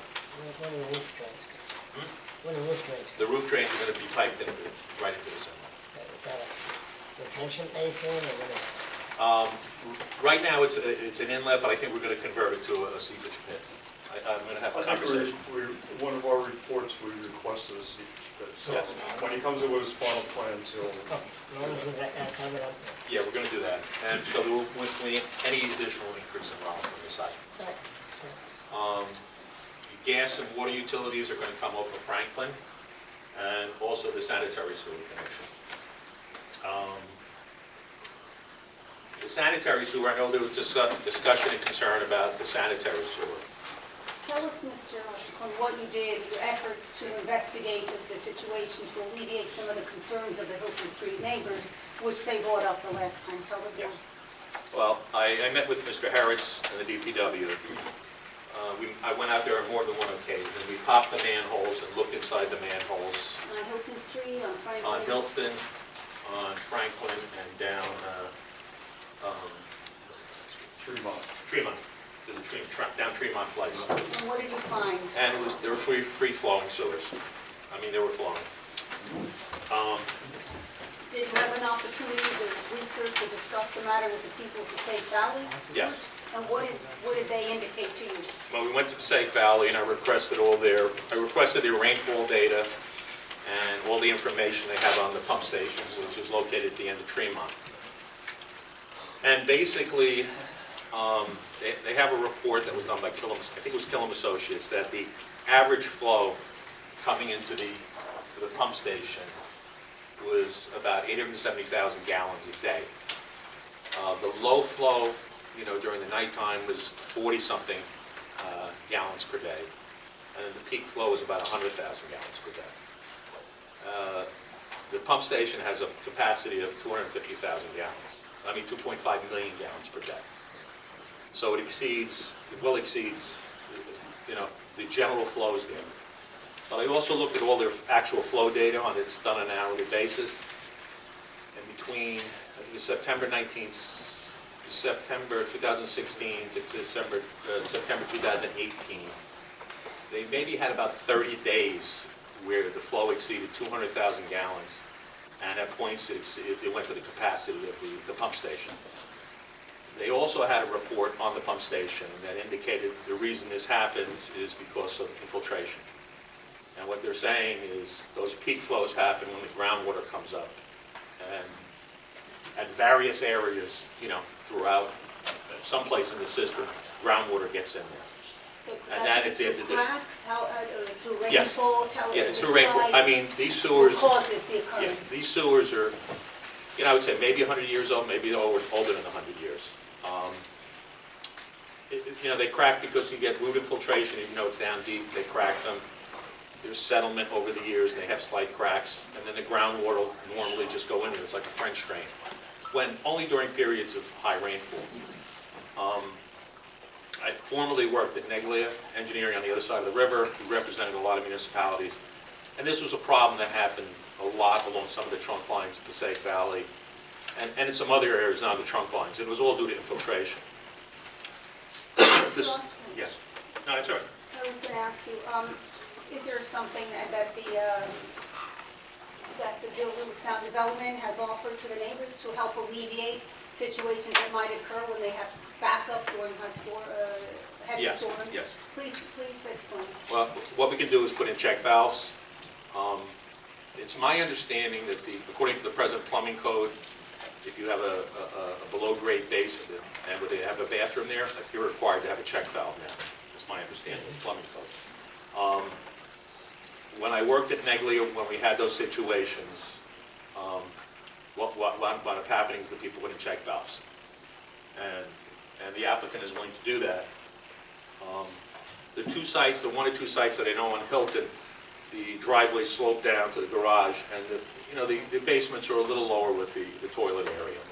So that helps it, helps the situation when there's a backup. But our flow is really de minimis what we're actually adding. It's like 1/2 of 1%, 0.41% additional flow. That won't, during general storms, it won't make a difference. I mean, during general flows, it certainly has the capacity. And during heavy rains, it's all subject to the groundwater. So this will really have no effect on it.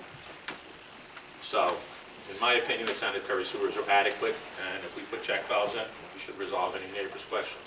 You're talking about check valves for the neighbors at no expense to the neighbors, is that what you're talking about? Yes. Absolutely. No. Which properties would be involved in this, do you know? There were two, I believe, the Giancarelli property, there might have been another, there were two at best. 36. They can identify them, 36 and 34. 34. Yeah, I met with, Oh, across the street. yeah, I met with Mr. Oh, I'm sorry, Ceccarelli yes. when I was out there with Mr. Harris.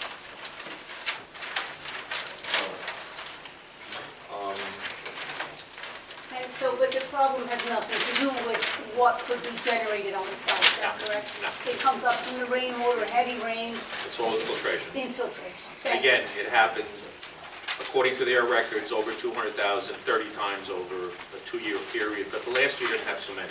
It was dry. And I understand this only happens occasionally, and I can understand why. Take this to landscape, and I believe it was the, Yep. let's go to, we're going to go to P6.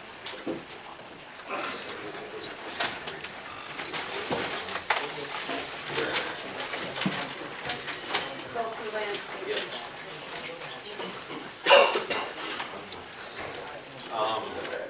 Landscaping is really shown on this plan here, Which is marked. which is A11, I think it was. Yeah, I mean, you can see the green layout, and that conforms to what we have on this plan. So we're proposing 3 Cherokee Princess trees, one on the far corner nearest public service, one sitting from the corner, and one adjacent to Lot 6. We have some low growth plants coming in here, and we have some mountain laurels. We didn't show anything along here, along this wall. I think I show it on the rendition, though. No, I don't. Right now, outside the wall, we just show a grassed area outside the wall, because we do have the wall, as a screening. I mean, if the board desires, we can put landscaping in along that area. But right now, I have proposed the grass, and generally grass along the back where the dog run is.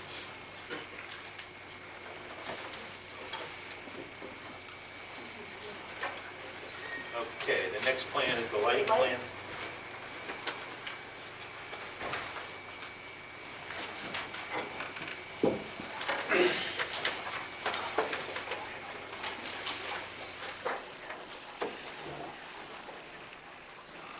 That'd be sheet number 7. Well, on the plan it says SP6, but actually that was a typo, it should be SP7. On the title sheet it says SP7, but the actual plan says SP6. Tell us about the lighting, the candles. Yeah, we had a lighting expert, lay out the lighting here where we have, 0.5 foot candles maximum at the property line. We have ceiling fixtures under the building and some wall-mounted fixtures on the outside of the building. But there'll be no distinct glare onto adjacent properties and it'll be well lit. And those are the foot candles that are on the plan.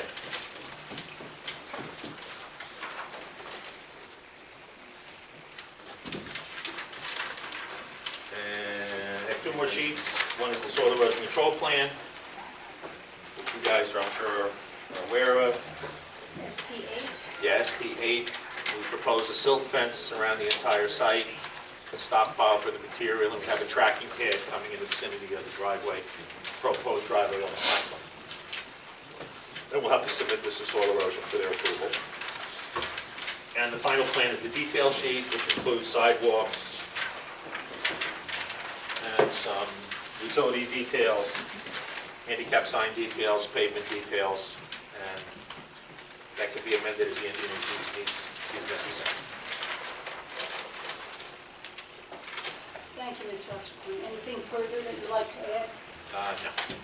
I offer Mr. Osterholm to the board for questioning. Okay, Mr. Valano, I usually ask you first. No, You're good? Okay. Any other members of the board have a question of the I witness? have a question. Yes. I know you've now agreed to put in a gate to allow residents to get into that little area in the back, which is going to be a dog run. Right. But before you agreed to put the gate in, how were you going to get access to that area? I know it's a green area, you have a green strip on the other side of the wall. How are you going to get lawnmowers and things into that area without having any immediate access to that dog run? Now, I know you're going to put a gate in now, but prior to that, how would anyone get access to that? Well, we have access on the far side of the wall. We have a strip of grass in there. Green strip. Right, a green strip, but residents would have to circumnavigate, go out? Well, that would be to maintain that. But as far as the actual getting to the dog run, Right. when we acquired the property and added it, we had the wall extending through there. We're going to have to make a gate through there. It was left off the plan. I'm glad that we agreed that we don't need a gate here, because it would have been just unfathomable for someone to have to physically go all the way around to get to this area. It would defeat the whole purpose of a seating area and the dog run. I agree. And Mr. Priscilla and I talked about this at length. After I had submitted the plans, we talked about that. And Mr. Osterholm, to your knowledge, the property was only acquired 2 days ago, is that correct? Yes. And for that reason, you didn't presume, you weren't presumptuous to put it on the drawings, not having... That's correct. Knowing that your client didn't actually own it at that time, that it Yes. was owned. Thank Yes. you. I have one other question regarding the parking spaces. I'm not sure if you're the person to answer this, but you said earlier that there are 22 compact parking spaces. A few of them are marked as only 7.5 feet wide. Is that designated for zip cars, or do you see a small car possibly fitting into that No, very narrow? our traffic engineer will testify to All right, that. all right, I'll save it. Because we went over the whole land We'll together save that as for a the team. hit. Okay, thank you.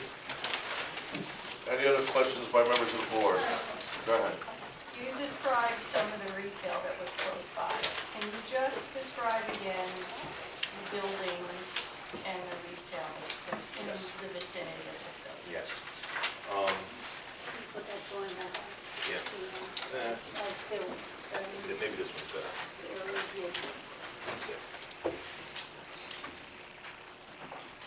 It doesn't go left, but, yeah, we use this one.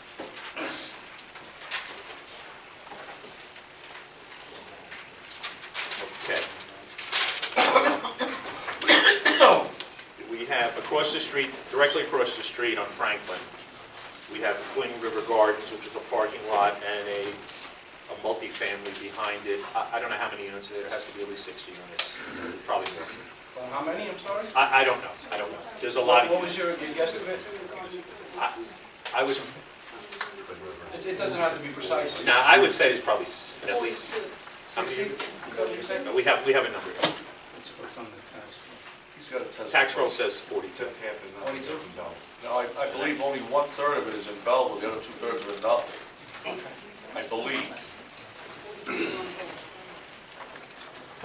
Directly across the street, which is this great building right at the corner, is the Franklin Professional Building. It's a two-story building, I think with about 5 different little, businesses in there, professional businesses and other things on the 2 floors. Across the street, catty corner across the street. The northwest side? Yep, northwest side, on the corner of Tremont, we have a 2.5-story building which has a Chinese restaurant and a dog salon. And that has 7, as far as it appears, I counted the mailboxes, there were 7 units above it. I have a quick question before you continue. The area that you're describing now, that's the town of Nutley, am I correct? Yes, So, but I'm just describing the neighborhood. right, I understand that, but the neighborhood that you're describing prior to that was in Belleville, the one now is in Nutley. Yes. And then, again, directly across the street on the northeast corner, we have the Smile Dental Building, which is 2 stories, which appear to be all dental. Next door, number 10, we had Domino's, which appeared to have 3 units above it.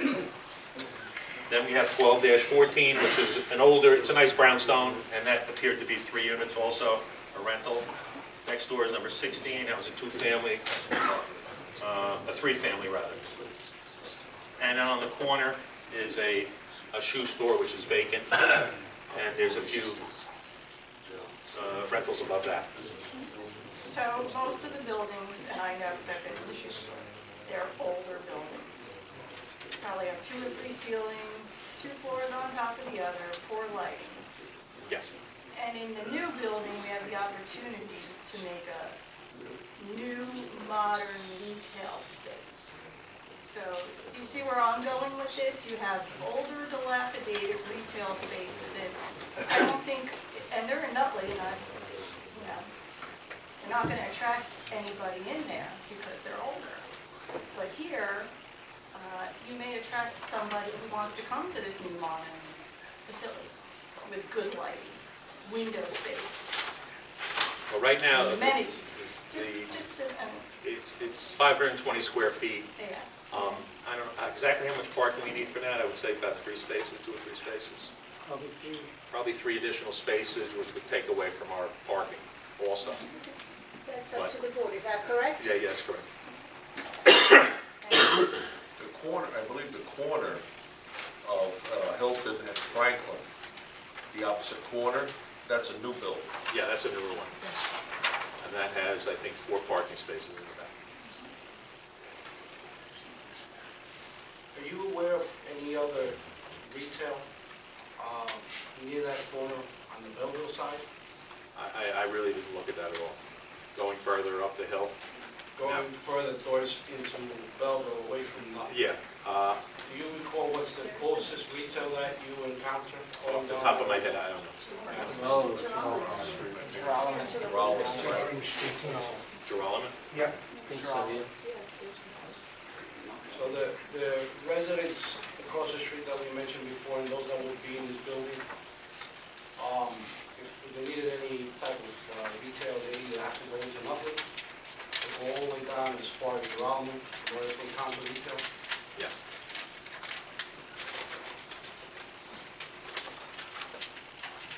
Any further questions from the board of my witness? I have one.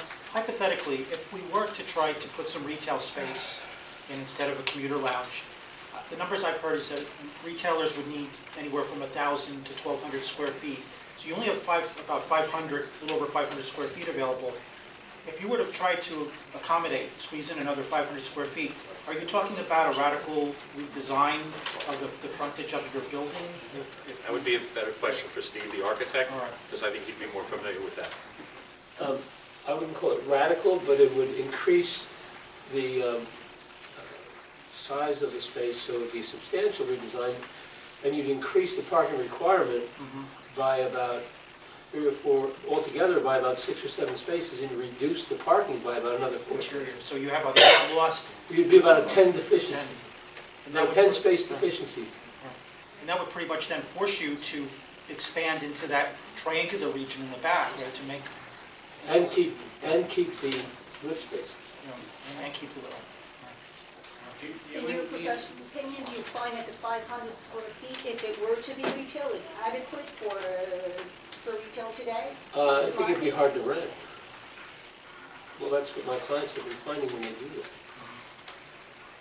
Typical retail is about 1,000 square. It's bigger, yeah. At least 1,000 square feet. Yes. Anybody else? Oh, for the witness.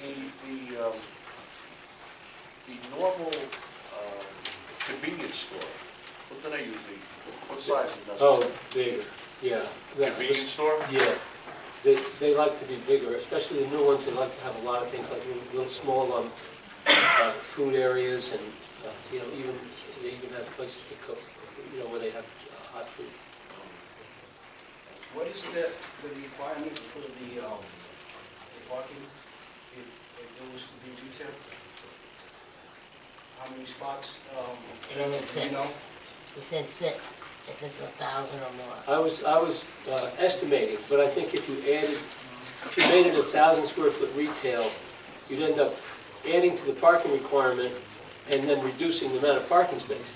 So it'd be about a 10 space, in my estimate, deficiency. Well, let me ask you, so you're estimating, Mr. Di Lorenzo, based upon, isn't this based upon square footage? Yeah. So what is it per so many square feet? I believe it's 300. 300 square feet per parking space? Okay. So for every 300 square feet, you would need a parking space. So for the 520, you need So you 2. need, But if you if you went to 1,000, you need 4. You need 4. Yeah, and then you take away parking spaces. So it might be 8 deficiency or 9. And then you move the handicap spaces further away from the entrance. Would this affect, would this affect the commuter lounge? Yeah, well, you have to remove the commuter So lounge. that would be eliminated Yeah, probably? yeah.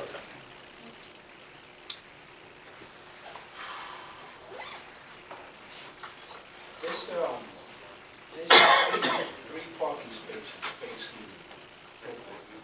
One of them is a handicap, right? Yeah, we have to move the driveway too.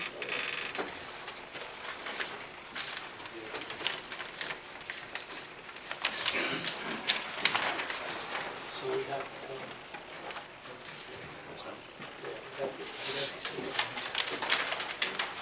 Probably all those spaces, yeah. And then we have to put the handicap space here and here.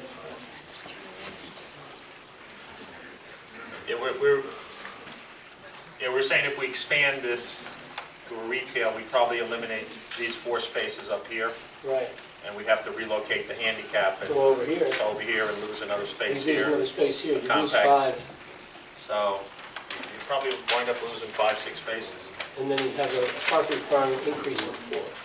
Would it also change the location of the lifts if you were having? No, but it would change the location of the handicap spaces.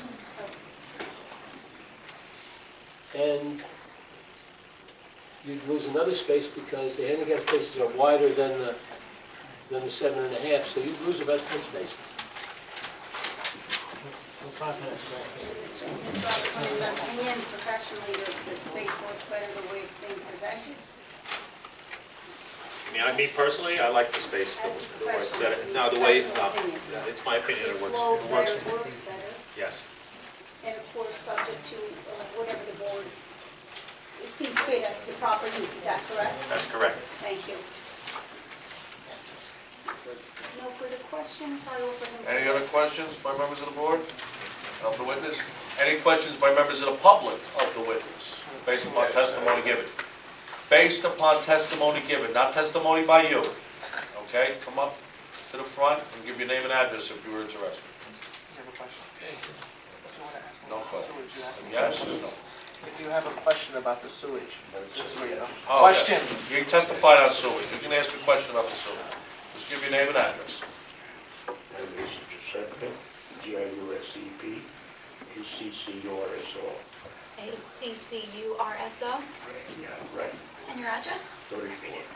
Hilton? Hilton, yes. Thank you.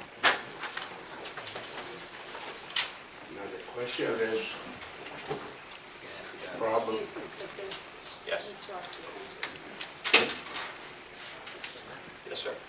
question is, problem is with the sewer. All right. So many people, you know, they can move it in. When they come, I hope somebody take care of that in the sewer, because all the time they get a hard rain.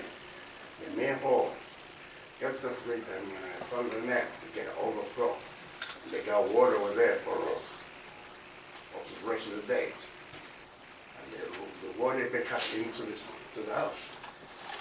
Isn't this one of the properties involved that you For the mentioned? check valve? Yes. Yes. Yeah. Do you have a check valve on your I property? had to go out. They don't work. Was installed how many years ago? They installed them 2 years ago. 2 years ago. The city installed them. Outside. Do you have a gate valve too? The gate valve? that- Yeah. No, No, they don't. Besides your check valve, occasionally check valves will clog. You know, if you put paper towels down there or Q-tips, you know, they don't open and close properly. They close when the pressure comes back, there's a little Right. flap. Right. But occasionally it gets stuck, so the water will still seep through. You could also put a gate valve there. So if you're concerned, you can actually shut the gate valve, nothing will come in. What about when I'm not home?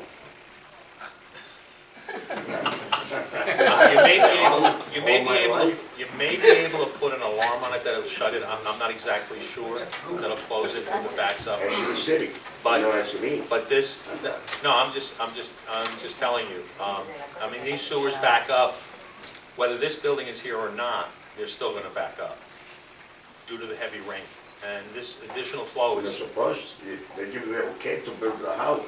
Before they give them okay to build the house and to build the basement, it should be making sure what it's doing, what they not doing.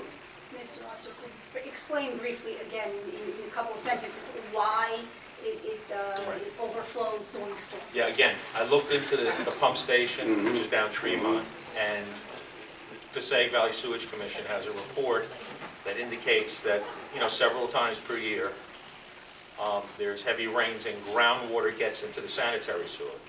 And that's what adds to the flow that's coming down there. And it could be happening up the hill, it could be happening all over, but there's cracks in the pipe, and that's just the way the system is.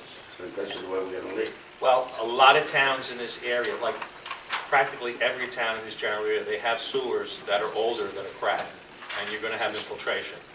And the only way to solve it is put a check valve on or a gate valve. That is a check valve. The check, you know, the check valve is bad. The stop valve, whatever they call it. I have to be home. We'll have to put another check valve on. With a check valve, you don't have to be home, as long as it's The functioning. check valve, I got already. Right. Who put the check valve in, The sir? city. The city of Belleville or the city of Yes, Nutley? city of Belleville. City of Belleville? Yes. Mr. Osterkorn, what we're proposing would be an improvement to his situation, would it not, if we Yes. install the gate valve for him? Yeah, if we install a gate valve and a check valve there, that'll certainly help you out. And if we do nothing, if we don't build the project at all, what happens? Who's gonna do It'll that? still say the same. The applicant says he will do it. I appreciate it. Thank you. You can't, it can work. I mean, you're not gonna, take a while to get work. So we'll put It it, won't be home for you though. Mr. Harris, if you want to jump in, you can jump in at any time. This is a discussion, because you're an engineer also. The DPW put the check valve in it because there was a Well, problem I there. appreciate it, if they take care of it. So there is a check valve also? There's a check valve there now for his house. And not a gate valve? No, yeah, check valve, then I have there. And again, this is not the responsibility of the developer client, is that correct? That's correct. We're doing this As a good courtesy. neighbor, as a no, courtesy. the He's Mr. Valente, good That's the neighbor right word. and courtesy. no, Mr. Pasillas. Any other questions by members of the public of this witness based upon testimony? Thank you. None. You may call your next witness. Thank you so much. Thank you. Mr. Joseph Stiger.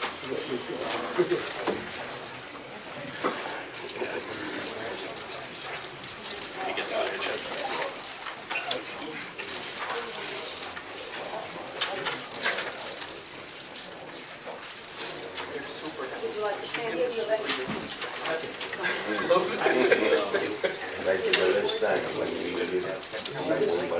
Anthony is over the side. Thank you.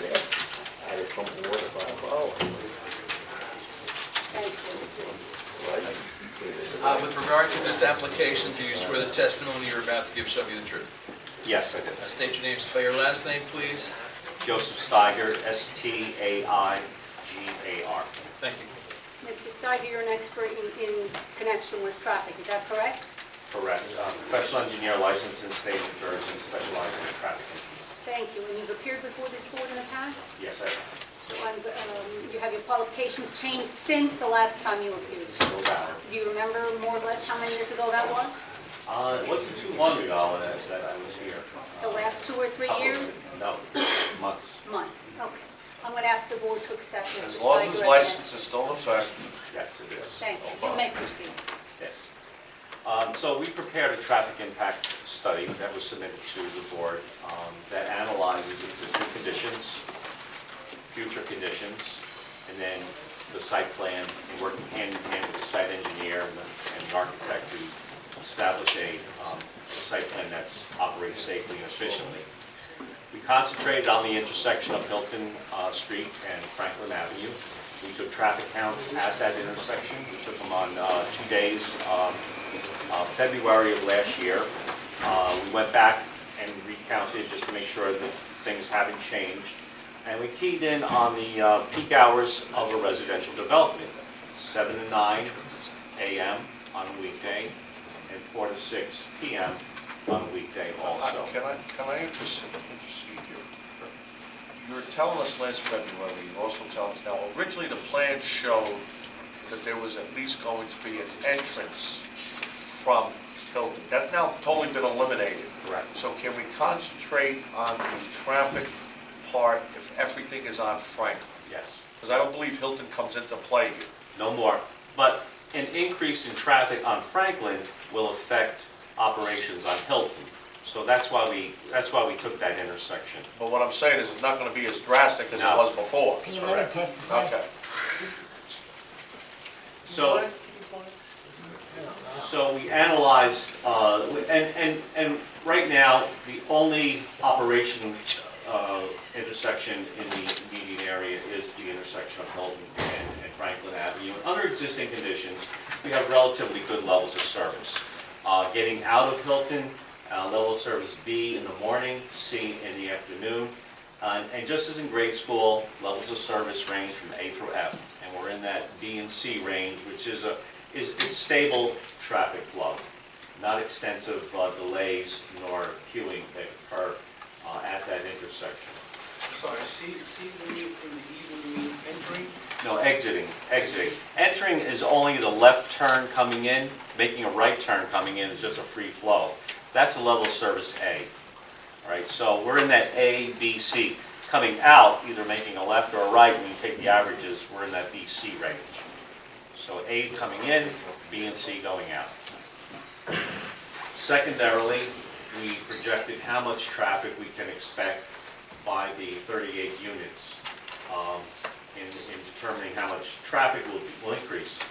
But before we did that, what we did is we have existing conditions, right? We took our traffic counts. We bumped those numbers up because traffic doesn't stay the same year after year. We took a 2-year future and increased the traffic volumes up by that amount. Then what we did was we took the site traffic that would be generated by this development and added that on top of that to determine what the new levels of service are.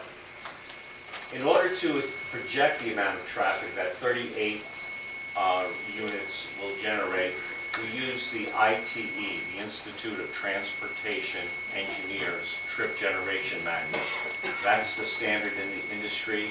It's a manual with various land uses that traffic engineers such as myself, and I participated in it, and throughout the country, sit at driveways and count cars at a shopping center or at a residential development and provide the data to the ITE that's who statistically analyze it. It's quality control in determining that information that is presented to the ITE. Bottom line is, it's empirical data, it's real-world data. And when we tested that ITE trip rates to northern New Jersey, northeast New Jersey, we find it is conservative because we're the most populated state. And this region here, the New York metropolitan region portion of New Jersey, is even further more densely populated. We do have mass transit, we can carpool, we can sometimes walk to stores and do things. So our reliance upon privately owned vehicles is much less than, let's say, Iowa or Kansas, or the western part of the state that's less densely populated. So when I give you these numbers, I'm confident that they are conservative because we tested them here in northeast New Jersey, and they are. That the 38 units on an hourly basis, so this is on a 1 hour, we'll see 14 vehicles in the morning peak hour and 17 vehicle trips in the evening peak hour. Now, what happens is that people start work different times. Some people may not leave, or may leave 6 o'clock in the morning, 6:30 in the morning. Others may not leave till 8:30, 9 o'clock. So there's a big range of when people leave work and when they come home from work. So when I say that we're going to have 14 and 17 trips per hour over a 2.5 hour period, you're talking about that type of volume being generated by 38 units. So we took existing conditions, we bumped it up, made the adjustment for future increases, and then we superimposed those trips onto the existing volumes. The levels of service at the intersection of Hilton and Franklin remain that ABC range. There's no degradation in the level of service. And the driveway operates in the same realm in that ABC range as well. So what that tells us is that since there's no degradation in the level of service, no impact. And the driveway operating in the same relative operational conditions as Hilton in that ABC range will operate at acceptable levels of service. So that is the main conclusion in terms of traffic impact of our site onto adjoining roadways. This third portion of our analysis was the site plan, and we worked hand in hand with the architect, with Mr. Corso, Mr. Osterpour, and the engineer, to establish a best design that would have the least amount of impact upon the neighborhood and operate safely and efficiently. We originally had a driveway on Hilton Street, and we understand that is a quiet, dead-end residential street and potentially could have an impact. Let me back up just a little bit. The one thing I did not include in that analysis is that we don't have a vacant site. We have a site that is a auto repair and has residential units on it.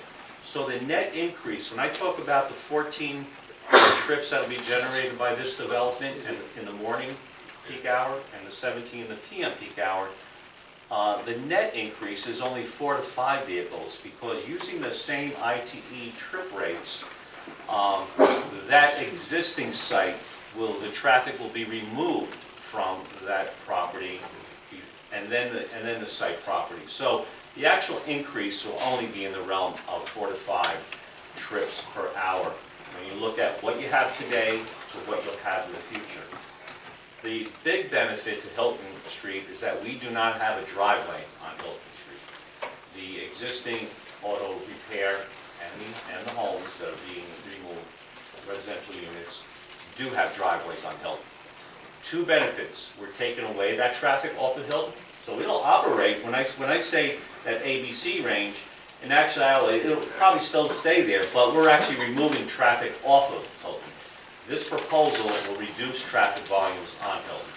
We'll also be adding parking spaces on Hilton as well, because as was testified, and not testimony, but as was observed, You're right, testimony. what is chairman testimony, I heard it.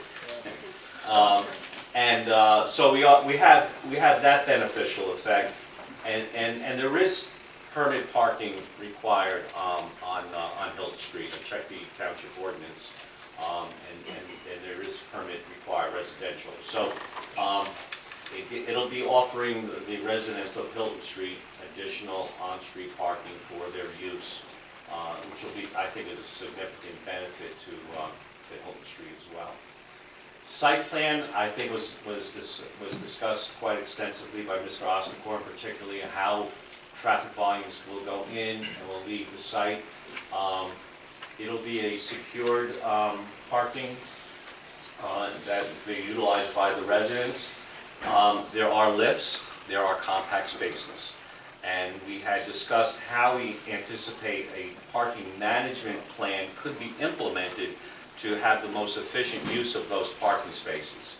And some of the spaces are 7.5 feet. They're sufficient for subcompact cars. When I say subcompact cars, they're going to be the smaller cars. There will be residents with those types of cars. There'll be compact cars, and there'll be medium size and large size. So we do have a range of parking space sizes as well. We're going to designate at least one space for each unit in the parking garage. So if Unit 1A has a subcompact car, they're going to be designated one of those parking spaces. If Unit 2B has 2 cars, they'll be designated one of the lift tandem spaces. So we will have a designation, if we have lifts, we will have a designation to maximize the parking arrangement. So there's a way to control who gets what space. Exactly, and because this will, Mr. Priscilla will be the leader of the pack here, he will have that ability to control who parks where. It'll be written in their lease agreement. So, and it'll be a parking management plan that we're anticipating what the best arrangement is today, but we don't know what tenant has what car and how many do have subcompacts and compacts. It'll be a parking management plan that will be in progress, a work in progress. So as tenants leave with their cars and other tenants come back with their cars, there may have to be some adjustments as things go along. But again, that'll be monitored and designated for each. I firmly believe the 68 spaces that we are providing will be more than sufficient. We're going to have empty spaces in this parking garage. Rental units are one of the lowest trip parking generators of all types of units. The U.S. Census data in Belleville on this census tract shows that we have a parking demand of 1.12 cars available per rental unit in this area of Belleville. And that's consistent with other towns similar.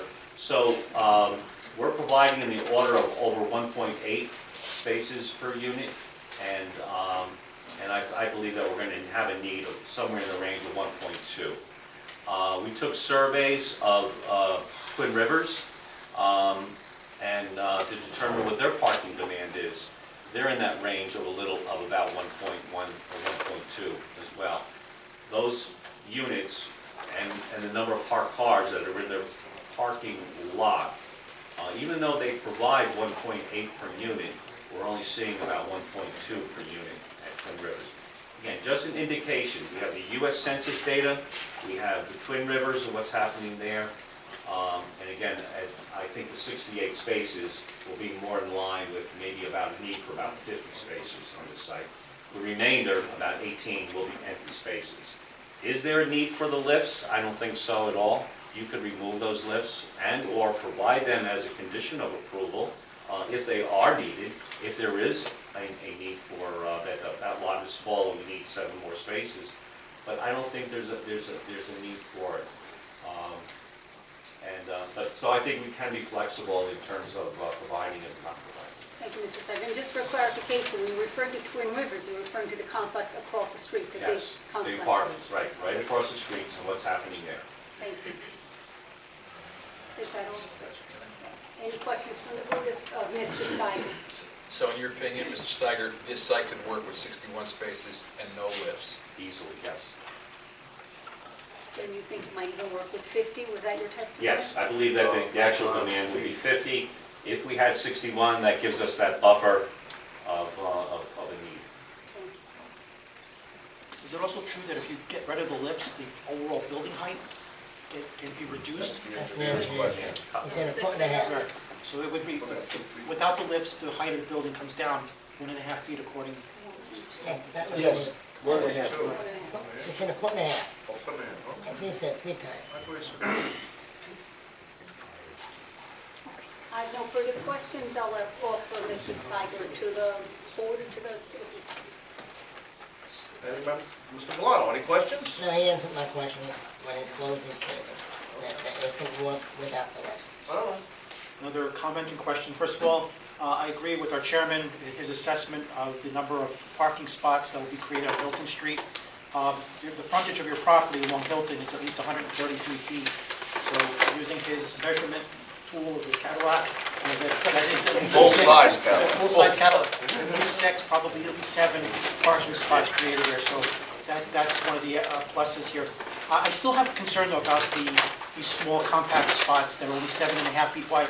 Just out of curiosity, I did a little online research just to see what the widths are of some popular compact cars, like the Honda Civic is 5.9 feet, Toyota Corollas are 6.1, Ford Focus is 6.1, even the lowly Porsche Carrera 911 is 6.1 feet. So I'm just wondering, you're talking about at least 6 feet.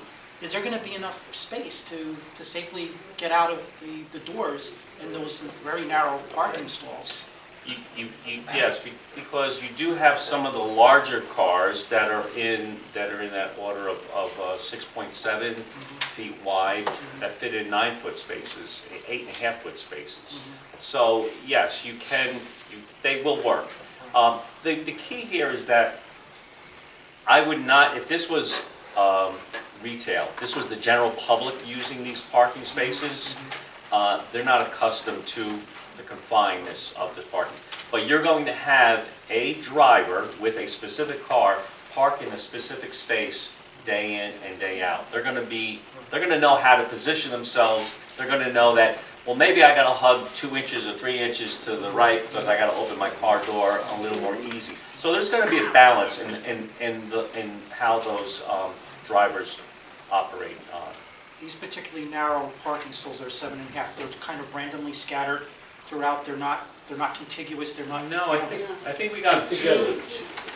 We have contained together, so they're not scattered. They're not scattered. So I thought they're on the back wall or a series of. I think there's 3. There's 3 right here. Yeah, there's 2 there, and I think there's 3 on the other side. Way on the left. I think there's 3 here. Way on the left.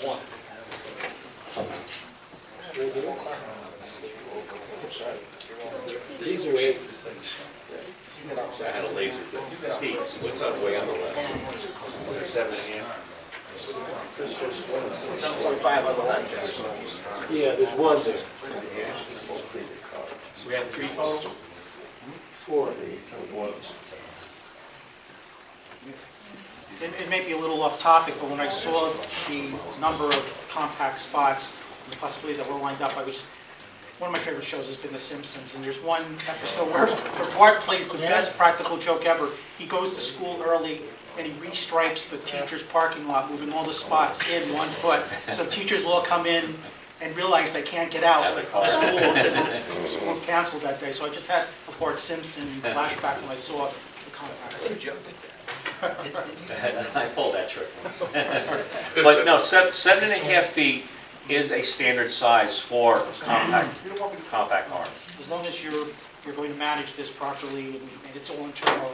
Yeah, I it's guess gonna I be a can- small car using that small spot. Through the leases? Through the leases, and the management will have control over that. Thank you. No further questions? Anything else? Just one question. Oh, okay. So I would imagine in your standards, right, you talk about, this is predominantly one bedroom and, well, it's actually no more than one bedroom and studios, correct? Correct. Yeah, these And are smaller units. does it look at the type of people that will be renting these kind of units, like your millennials versus your older generation? Does it look into that at all? No, my statistics are just raw numbers. It doesn't break it down into, like you said, millennials, or even size of units. So, these statistics I give you are averages of all of them. We're down in that lower echelon of sizes and then occupancy. In your experience, would you expect that this type of building to be more marketable to a millennial type? That's what's going to be attractive to this, and that's why we feel that the zip car will be effective too. So rather than, in essence, rather than owning a car that costs $8,000 a year to own and maintain, I can rent a car on weekends when I need it to go do what I want for a couple $1,000.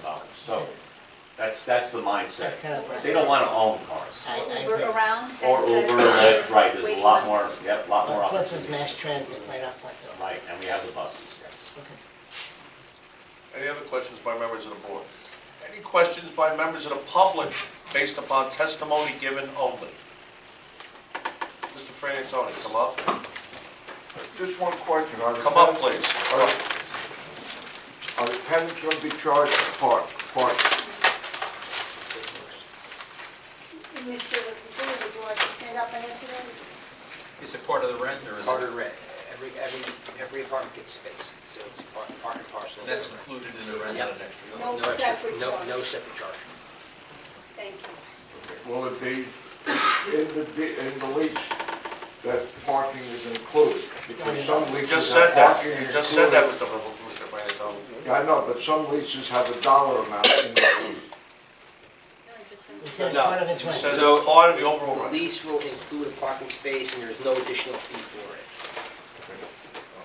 Anybody else, members of the public, question on the witness? No, you may call Thank you, your next Mr. witness, Steiger. Ms. Fran. And my last witness, I know the board is probably anxious to hear the last one.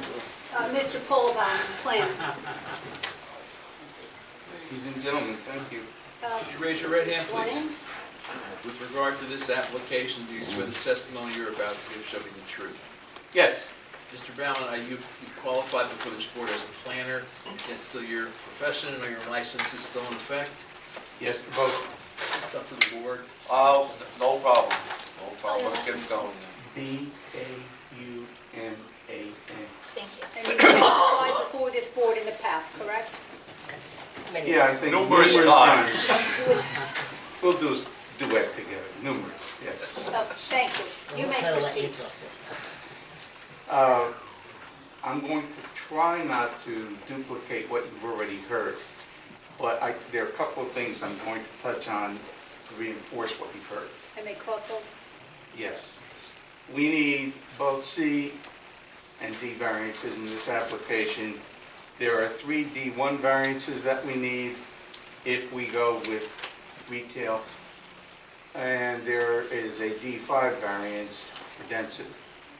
So let me go over the 3 D1 variances are all interrelated. So the positive and negative criteria are duplicative, so I'm going to say them once instead of being redundant.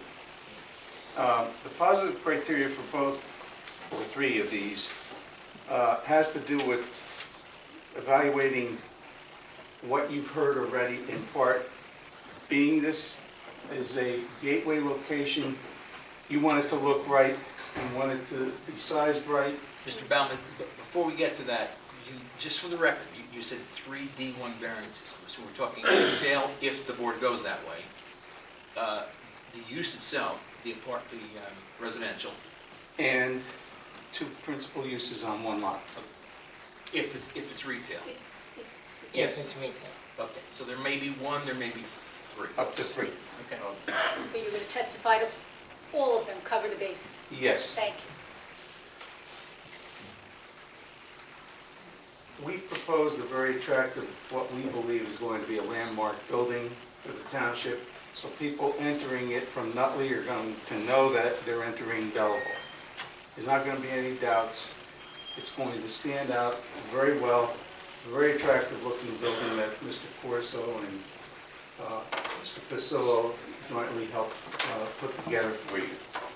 So from that standpoint, if it becomes a mixed use, that is in effect another D variance, because the retail is not permitted, the mixed use isn't permitted either.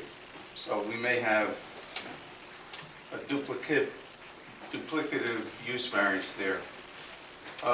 As you know, we've already said that this is replacing some old buildings that are antiquated, and this will be a great enhancement to the site. The composition you already heard about, 28 one-bedroom units, 10 studios. Those are all going to be compatible with what is going on in not only Belleville but surrounding communities in terms of what today's generation is looking to do, where they live, and how they want to spend their monies. They aren't looking for yours and my Cadillacs anymore. They're looking for smaller cars, and that's why the provision for the compact cars that are associated with this project were mentioned before and rather glossed over, but I just want to repronounce those to you. I also point out that one-bedroom and studio apartments do not generate school-age children. For empty nesters and young and upcoming business people, the type of people that are going to rent from Mr. Pasillo's company are going to either be going towards the old Huffman LaRoche property, or they're going to be heading towards the city, or Jersey City, Hoboken. So they're going to use mass transportation. And to have numerous duplicative car spaces that are going to sit idle, you've already heard Mr. Steiger point out that we don't see that need to be there any longer in today's generation. So from the standpoint of what supports this application in terms of the municipal land use law, we're proposing that the building supports NJSA 4055D2, Section G, which has to do with providing sufficient space and appropriate locations for a variety of uses, including residential, in order to meet the needs of all New Jersey citizens. That's also fortified by what your land use ordinance and your master plan are providing for goals. This will help meet those goals. As I mentioned, today's generation don't want to own, operate, maintain, insure, and park automobiles. So a lot of them are using transportation modes, public transportations, both buses and trains where possible. This obviously is located along the several bus routes. So I think Mr. Steiger pointed that that's probably going to be a large percentage of tenants are going to use that as a means of transportation. Project also supports 55D2 subsection I, which has to do with promoting a desirable visual environment. Certainly what's there now, old buildings that are in need of upgrading or demolition and starting over, this project will accomplish that. It will give you a nice centerpiece to entering Belleville from Nutley. The negative criteria that we have to cover is twofold, that the variances can be granted without substantial detriment to the public good. The fact that there's only one neighbor that will abut this property because of its location along 2 public rights-of-way and 1 utility right-of-way, is the eastmost neighbor right next to the building on Hilton. And the other 3 sides, as I mentioned, are going to be public rights-of-way or utility right-of-way. To protect that neighbor's privacy as well as to give them an enhancement to what they see now, which is a set of older facilities. The applicant is proposing a 6-foot-high brick privacy wall, and if the board chooses, we can either change from grass to some plantings or leave it as a grass buffer between them and the proposed building. The variances on the second prong of the negative criteria will not substantially impair the intent and purpose of the zone plan or your master plan and the zoning ordinance. Presently, there's a mixed-use residential and retail building on the opposite side of, same side of Franklin Avenue, on the Nutley side of Hilton. So there's already, and as was previously discussed, there are other non-residential buildings, a professional building, and a multi-unit apartment building, Twin Rivers, across the street on the opposite side of Franklin Avenue from this site. So we will not be introducing something that hasn't already existed in the neighborhood, except for the fact that if the board wants to see mixed use, then this will be a new mixed use, but it already exists right across Hilton Street in Nutley. So the board has control over that based on the evidence that you've heard presented before me to make that decision. Now, going beyond the D1 variance, we have a D5 variance for density. So with regard to that, as contained in Mr. Herritt's report to the board, we're asking for a density to be approved at 48 units per acre. Your ordinance permits 12 units per acre. There's a substantial difference, but I bring to focus also the fact that right across the street, it depends on which source you take as being valid.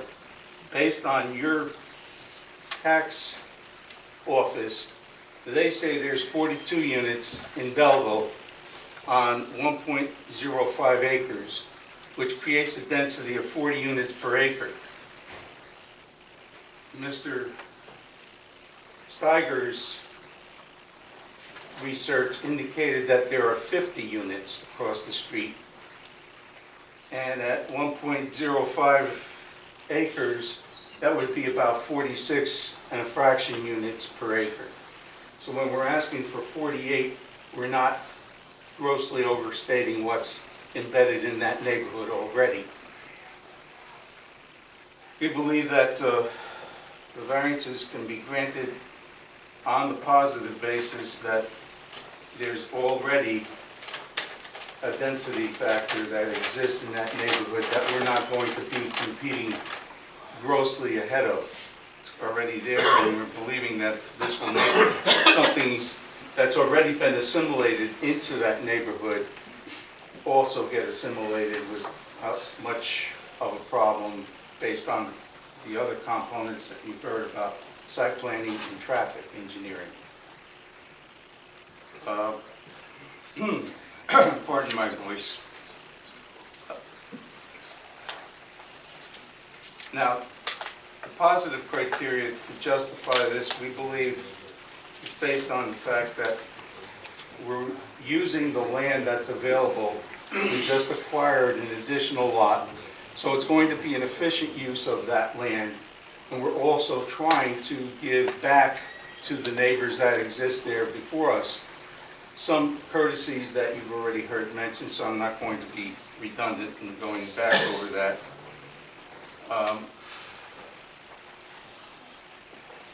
in Mr. Steiger's report, he mentioned that in his traffic impact study that the peak hour volume of traffic will not change the characteristics or the levels of service in this area by having a greater density than what's allowed by ordinance. So it's really a non-factor. The negative criteria that we have to cover, again, is a substantial detriment to the public good.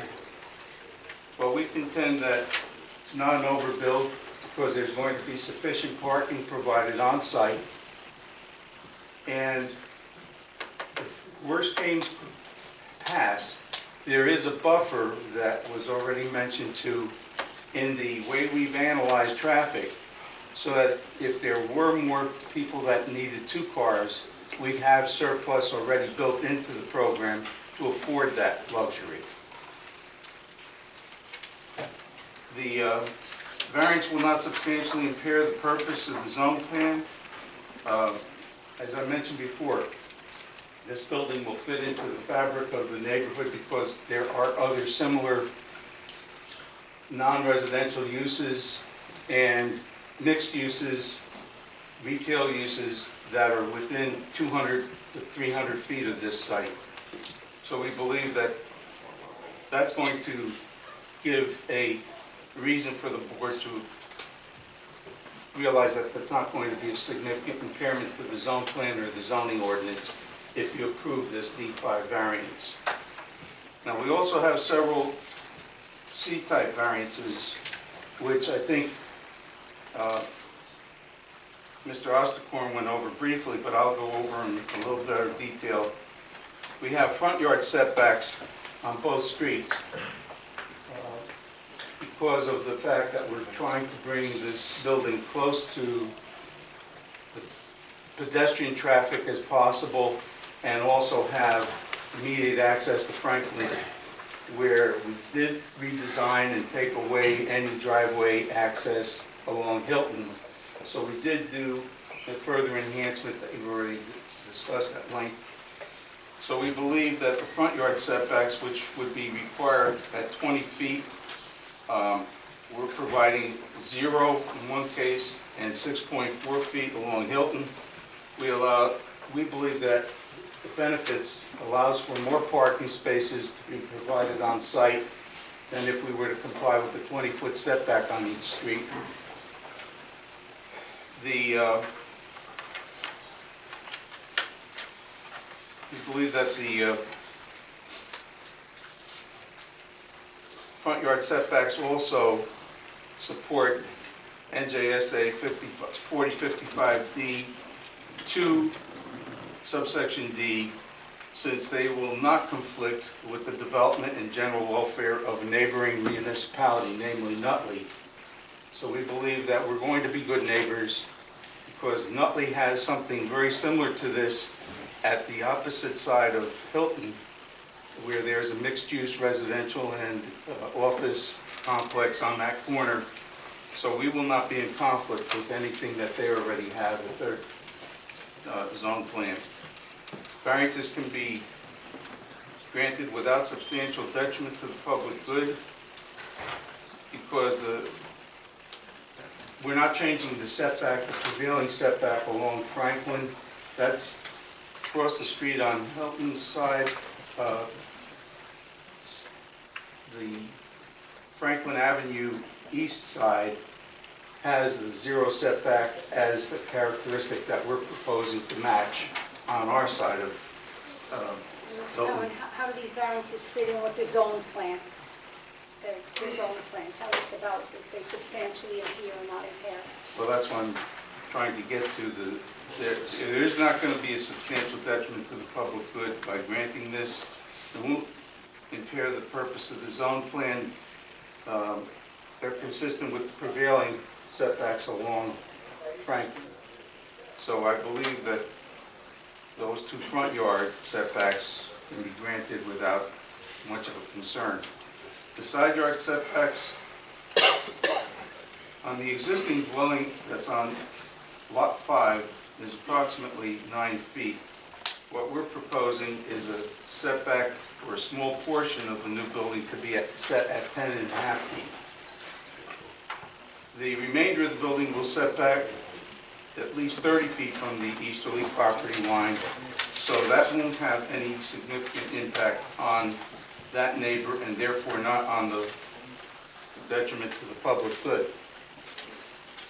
We're proposing a 6-foot brick wall, as I said, along that east property line side so that there will be privacy from excuse me, headlight glare, noise, anything that could be disturbing to that nearest neighbor.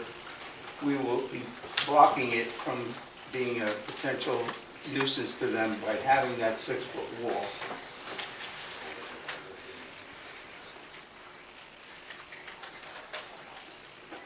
And the second reason of the negative criteria is not to impair the purpose in the zone plan. Now, your ordinance requires 2 side yards, one of 5 feet for one side, 14 feet total for both sides. But since this is a corner lot, one side really is the only side yard, and that's the one on Hilton to the east. The other one really is the front yard facing Franklin Avenue. So from that standpoint, we already discussed the 2 front yard setbacks, the positive and negative criteria for granting both of those. So in our case, we are really not making a substantial detriment to the public good because we are increasing what is there now to the nearest neighbor from 9 feet, 10.5 feet at the closest proximity to the building existing on lot 6. The variance can also be granted without substantial detriment to the public good because the site is bounded on 3 sides by the public rights-of-way, Hilton, Franklin, and the public service right-of-way. So, as I mentioned before, being redundant, there's only one neighbor that can be impacted by this development in proximity to us. We've already gone over all that rationale, so I'm not going to be redundant. The other issue is regarding lot coverage.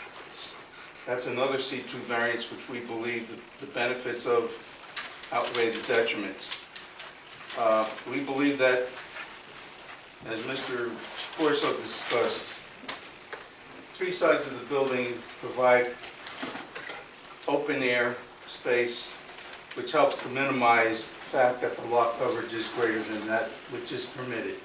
But when we're talking about this being an entranceway to the Belleville, we believe that this building should stand out, and because it's only next to what is now a utility right-of-way and one neighbor, we believe that we buffered that neighbor adequately, as I've discussed about the side yard setback. So we believe that the board can use the same rationale for granting the lot coverage, and it certainly is not out of character with what was there already. There were buildings that were very close to other existing structures in the present site configuration that was previously discussed. So we believe for those multitude of reasons, the board can grant the variance on the basis that it won't be a substantial detriment to the public good. We believe that it's not overbuilding. It won't substantially impair the purpose of your zone plan or your zoning ordinance because it is going to efficiently use the land that's available and not be an overbuilt situation.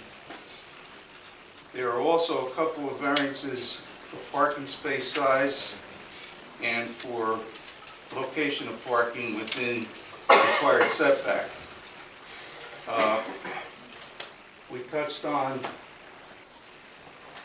parking space sizes, so I'm not really going to be redundant to what you've already heard about today's generation using smaller cars and the fact that there may be smart cars that are going to be coming down the road, electric cars, more so than gas-fired cars.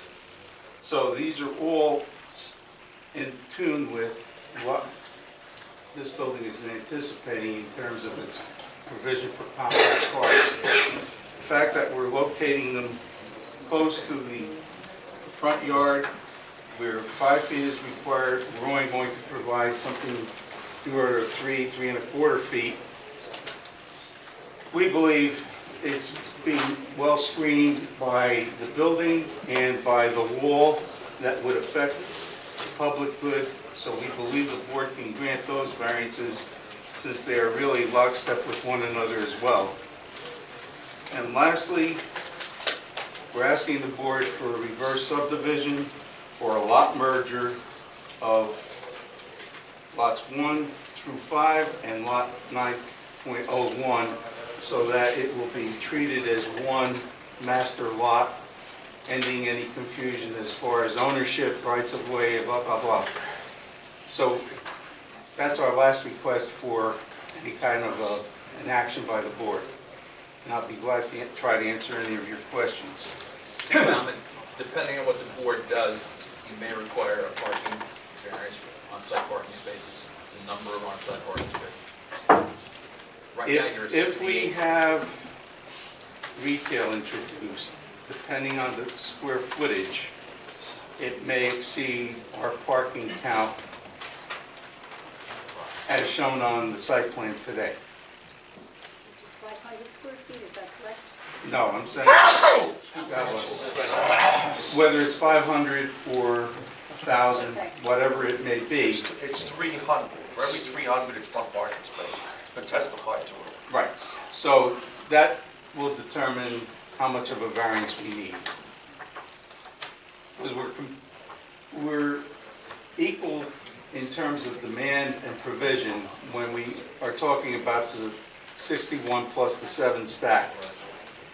If we deplete the stacking, the lift spaces, we need a variance for that. If we go to retail, we're going to need a further variance, depending on how many square foot you want the building's first floor.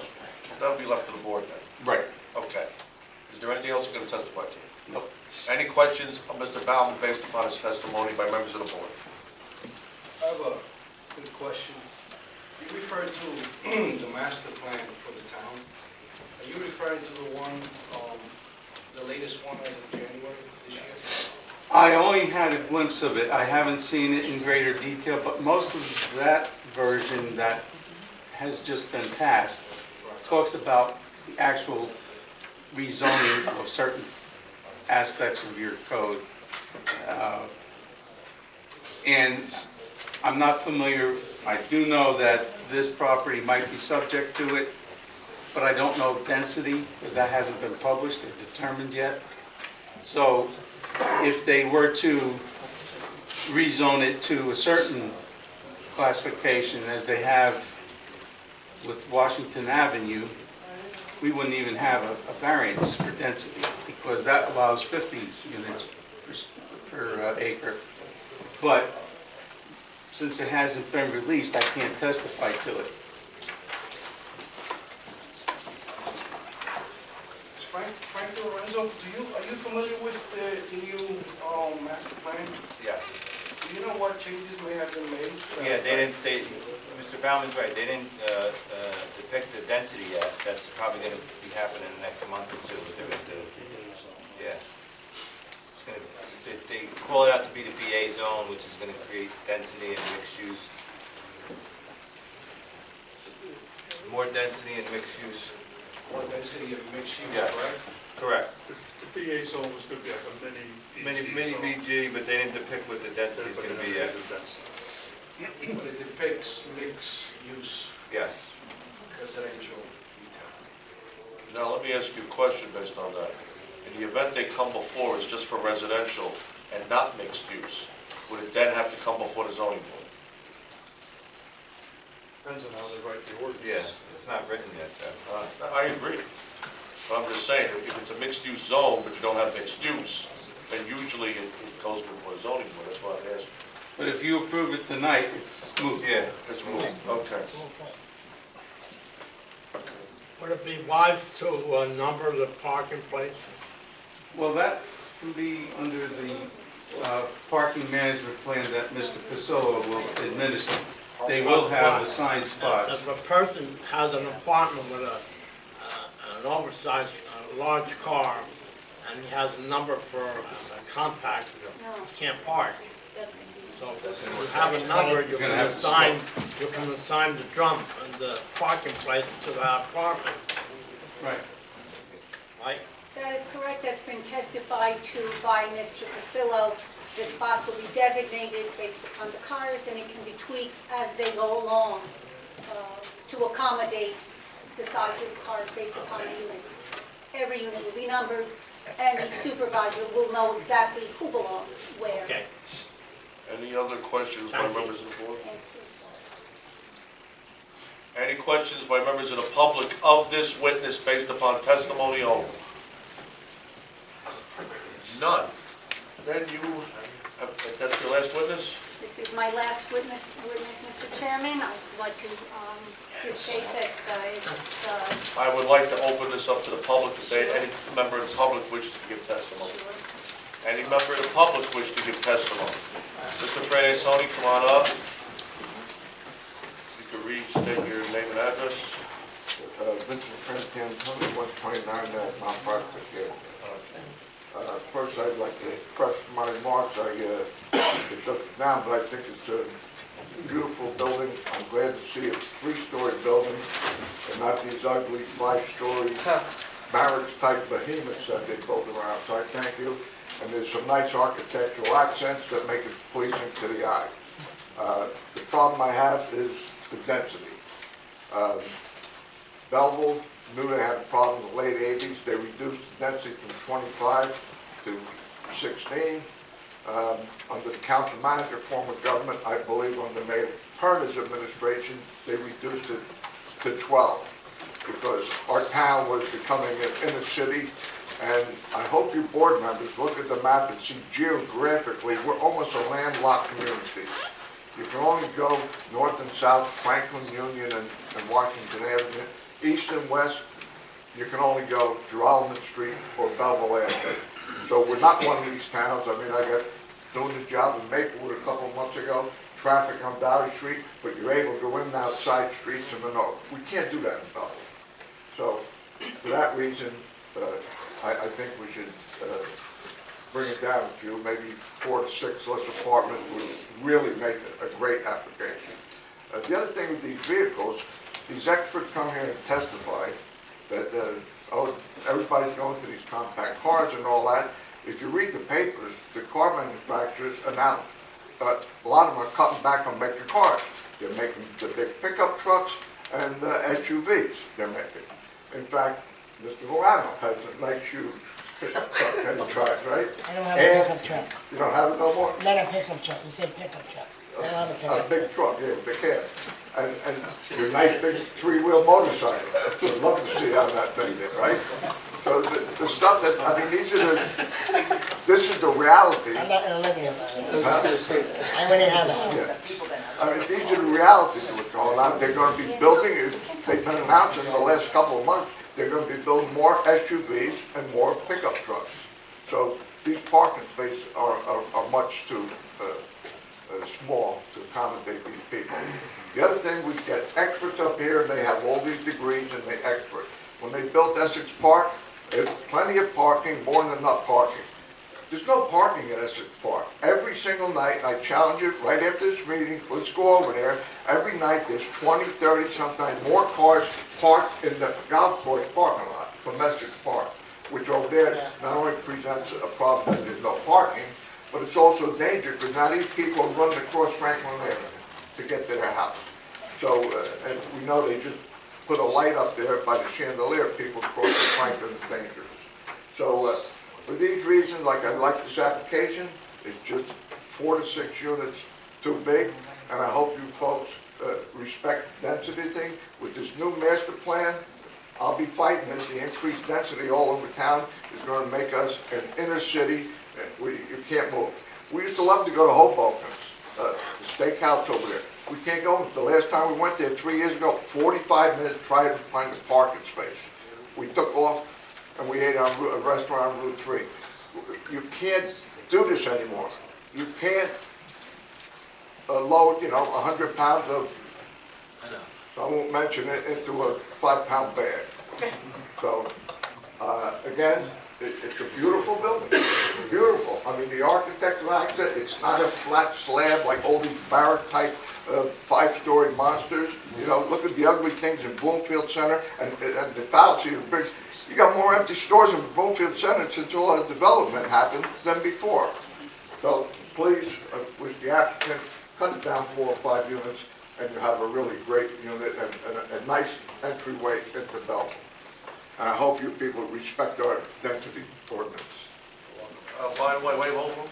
Any questions, Mr. Frantantoni, by members of the board? What are you driving at? A Dodge Charger, which I hate because it's much smaller than my Grand Marquis. I love the big Grand Marquis. They don't make it. You won't be moving. And my work truck. Do you wish to cross-examine, Mr. Finley? No. No. Any other members of the public wish to give testimony on this project? Now's the time for testimony if you want to give testimony.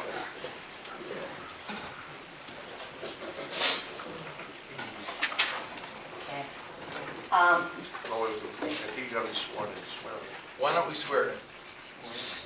I have a feeling you'll be testifying more than Mr. Frantantoni did. No. If you could raise your right hand, with regard to this application, do you swear the testimony you're about to give shall be the truth? Yes, Okay, state your name again for the court reporter. Yolanda Gengarelli, And the address. Your address. 25 Bilton Street, New Belleville, Okay, New thank you. Jersey. Go ahead. Okay, I agree with him, it's a beautiful building. Like he said, because they keep on talking about the building across the street, that's on the main road, it doesn't go in the private, in the street, like the one they're talking about, the one for it. It's not right across, it's more up from Hilton, the building, okay? And the thing is that okay, you can say, we lived here, you bought a house. Yes, we bought a house. We never thought that this was going to be built like this. We have young kids. Like now they're talking about, like he was nice enough to say, if they don't push me, I won't touch the property. Which the property is not, it's not ours, okay? I'm right next door. My house does not get affected. But building a wall, and I'm living here, and the wall is here, and I have a park space over here. I don't think it looks nice. I don't think it's like you want to go out and have a barbecue, and you have a parking lot right here, okay? The other thing they're talking about, this new generation, they don't have cars, and this and that. I have 2 kids working in New York. They both have cars, and their husband have cars. So we cannot predict that they don't have a car, they're gonna have an electrical car. We can't, these new kids, they have their own agenda, and we can't tell them, this and that. We don't know what the future brings, okay? So, the permit parking that we have, yes, we're gonna get maybe 5-7 park space, but the permit comes in at 2 a.m. in the morning, like I said last time, and it goes off at 6 a.m. in the morning. So what that does for us, those people can stay there, whoever parks, until 2 a.m. in the morning. We need park space between 8 o'clock and now when people come home for work. Yeah. If you come at 9 o'clock, especially now with the dentist, all the people that they come, the beginning of Hilton Street is packed. Okay, it is packed. You can find no park space. Maybe all the way on the end of Hilton Street. So we have to think about a lot of things. I mean, we live there. We have kids and everything else. Yes, this is beautiful. I would rather have something like this at the gas station that we have now 100 times. But this, for me, to be honest, it's bigger. For the size of the property that they have, it's too big. And it's going to cover us, because if you see the building, it's going to cover the White House, that it's the first one after the brown one that it's going to go down. You can even see it. All the streets going to be, you can even see the black. You're on 29? I'm at 25. 25. Yes. They're not going to put a wall there. Unless we ask for the whole thing to be covered. Let's say if he's pushing to use the property that he bought. If we push it. If we push it. So where is the wall going to be? On the back or this way? What do you mean? like if the wall, that is, There's gonna be no wall in the back of you. but if they're gonna use the property in the back of 29 for park space, they have to put something between my property and that property. So there's gonna, your property's not even gonna be involved. No, mine not. Even on the right, because right now they're talking about not extending it. And they're talking about leaving Yes. the area behind the two houses next to you I hope it's the case. wide open. So Yeah. if that's true, it's not even coming to your property. No, no. It'll be nowhere The near only your thing, property. like I said, if he's pushing to use the property, which he say he's not gonna use it, if he's not pushed to do that, I mean, then between 29 and 25, they gotta do something. They can't leave, just park car there and not build anything in between. That's what I see. No, there's gonna be nothing near you at all. But I hope they don't touch So, that. But like it's based his upon the property. testimony that's been given, and based upon the talking of the members on the board, they're not gonna use that whole thing like was possibly designed. So there's gonna be no wall near you at all. I hope. It's gonna stay open just the way it is. And also, I want you to realize that across the street at the parking development that you're talking about, the big one, Yeah. there's a parking lot across the street on Franklin Avenue, but there's also another parking lot behind the building. That's from the side street. Like I said, like the big building, if they're building on Franklin, they're on the main road. They don't go in inside like a block that, but this one goes. So it's a different store. They're on the main road. No one's gonna go on Hilton from this building. No one's gonna get a parking permit from this building.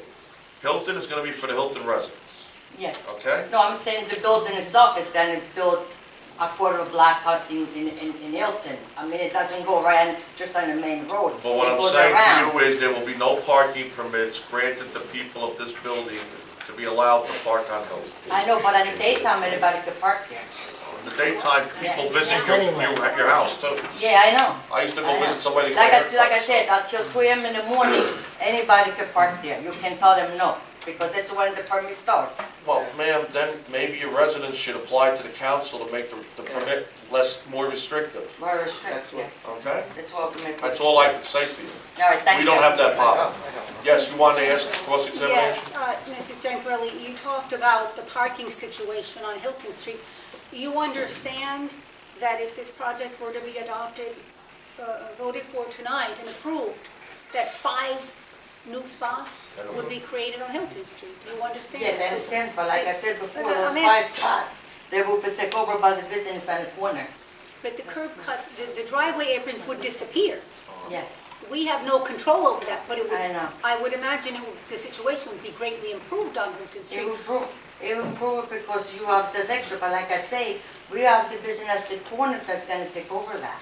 I mean, I'm down forward, and to be honest with you, I have a driveway. But I'm talking about my block and my, neighbors and everything else, There's a lot of older people, they can't walk, there's a lot of, so, we live there. Any other questions by members of the board or the witness? Thank you. Is there any other members of the public Thank who wish you. to testify? Chairman, you didn't swear me, can you swear me in? Sure, I can. Testimony, so it's official. Yes. Would you raise your hand? With regard to this application, do you swear that the testimony and comments that you previously made are the truth, so help you God? I did. Okay, you, sir, wanted to get testimony? Come on up, sir, name and address, please. Chris Ramirez, 36 Hilton Street. Ramirez? Ramirez. Would you raise your right hand, please? With regard to this application, do you swear that your comments and testimony shall be the truth? Yes. Thank you. Again, piggybacking on them, it's a beautiful complex. We really appreciate all the considerations you did towards working with the neighbors to accommodate all of us and our concerns. Just in regards to safety, and again, I don't know if this is the council to bring it up to, but I was hoping that you guys can propose something in regards to safety and the speed limit on Franklin. No. No, that's something else. Okay. That's actually not even the towns. That, sir, is the county. Okay, so my question would be potential location for like a spot for an Uber Lyft pickup, so they're not just pulling into Hilton Street and popping U-turns in our properties. Uber, you mean for this complex? Yeah. Uber would pick up in the front.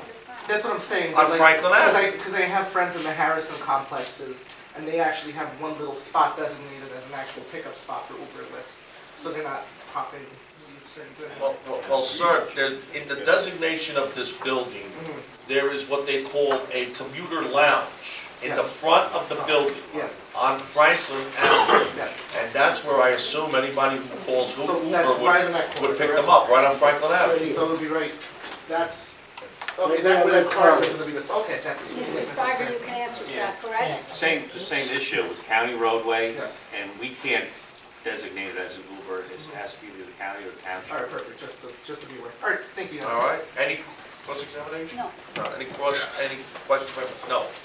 Any other members of the public wish to give testimony? None. Okay, then I'll leave it up to Ms. Perna whether she wants to sum up or just leave it to the board for Just a few- deliberation.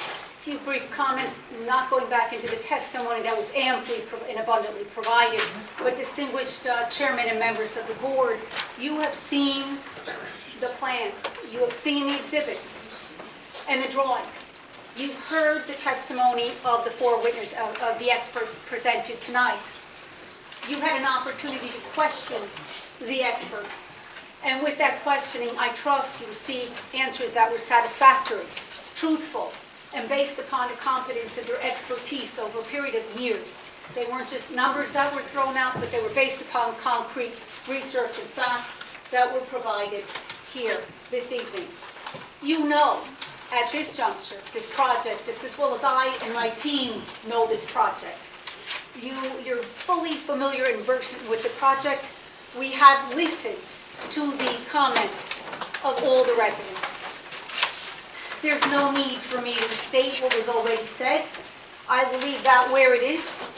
However, I again ask you to consider the fact that my client, Sound Development, and in particular Mr. Pasillo representing them here at this hearing, has listened to everything that was said. Not only did he listen, he took to heart the comments that were emanated from this board back in July.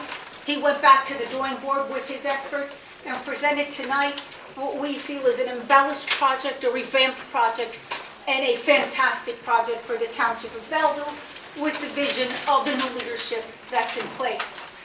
We hope that now you will consider all of this. It is your privilege as members sitting on this board to consider the testimony, the plans, the project, the boards that were presented and all the comments. And we hope that you will consider and vote in favor of this project, knowing that based upon the experience of what you've seen from my client, they will fully abide, my clients will fully abide with any conditions that you might want to insert upon the granting of this project so that it would work better with what we've heard presented here tonight. I thank you and I entreat you, please, implore you to approve this project for the betterment of Belleville. Thank you. All right. Ladies and gentlemen, I open the board up to discussion unless you want to take a break before this. Yeah, let's go. Okay. Here's the one. Huh? So what? Okay, we're gonna have a break. We're gonna have a break. The zoning board of the Township of Belleville for February 7th, 2019 is now back in session. Mr. Gassion, I assume you want to adjourn your case? Unless you're going to hear it after this case is over. Well, I don't think the board will allow me to do that. So you're going to ask for an adjournment, and as long as we make a decision tonight, you will be the first case on the agenda next month. Thank you, Mr. Chairman. So You're welcome, it'll be especially adjourned since that's to- the next one in order anyway. I understand. Okay. It'll be adjourned to the next regularly scheduled meeting. Which I'll will be waive the March time 7th. constraint, and there'll be no notice. Yes, so required. anybody in the audience, ZB 2018-11, 1721 Brook Street, All City Restorations Incorporated. The applicant is seeking approval to convert an existing print shop to an office with auxiliary warehouse space to store vehicles and equipment for their proposed residential and commercial restoration use. There will be no further notices either in the newspaper or in the mail. The case is adjourned until March 7th. Thank you, Mr. Chairman. Okay? So, back to deliberations. I open it up to the board. No, I'll start. You'll start? All right, I hope so. So I think my comments are pretty telling from what I said earlier. And I based my process on, when we first heard this application, it was our concerns were density. Can we close the door? We're going to have a meeting out there. Yes, please, can you close the door?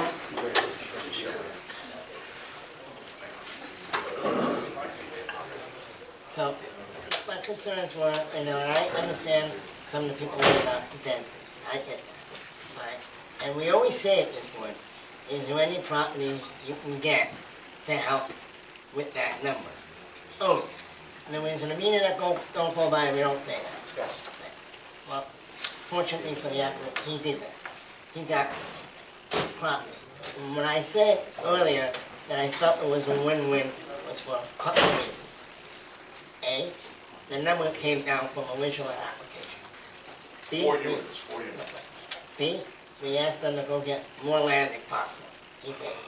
C, where the win-win is, if he's willing to allow the neighbors have no change to the lifestyle of their property and use their land like they use it now, there's no negative impact on them regarding what their everyday life is. So I would, I can't I can recommend, but that concept to me, allowing the neighbors to still use that spot, that land for whether it's the shed or the garden or whatever it is, to me, is a win for both, because it lowers his density number and it keeps their lifestyle the same. And last but not least, which nobody wants to talk about, and I drive it every day, it's an eyesore. So if you want to change the mentality of when you come into Belleville, what you think of when you look at something, you look at that building, you say, not bad. So, and again, contrary to what some people think, I do believe, and I don't like it, but I experience it as a property owner myself.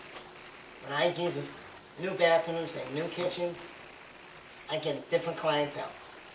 And what are we trying to do in Belleville? We're trying to change the clientele. Or at least keep what we have. So for me, I was pretty poker-faced in the beginning because there was things I didn't like. He addressed all 3 areas. So I think we need to be fair. Now, I personally, no offense to Manny and Gabby, I don't think 500 feet of space for retail is lies for one major reason. That was the neighbor's request. Originally, when this applicant was heard, he wanted the retail. So I don't feel it fair that I now punish him for doing what the neighbors say. So that's where I'm at. I like the project just as is. He met all my criteria. Came down, got more land. He didn't change the high end of his building. He still has amenities, and that's what we want to attract. That's my, anybody else has anything else? I'm good. He's not gonna put the lifts in.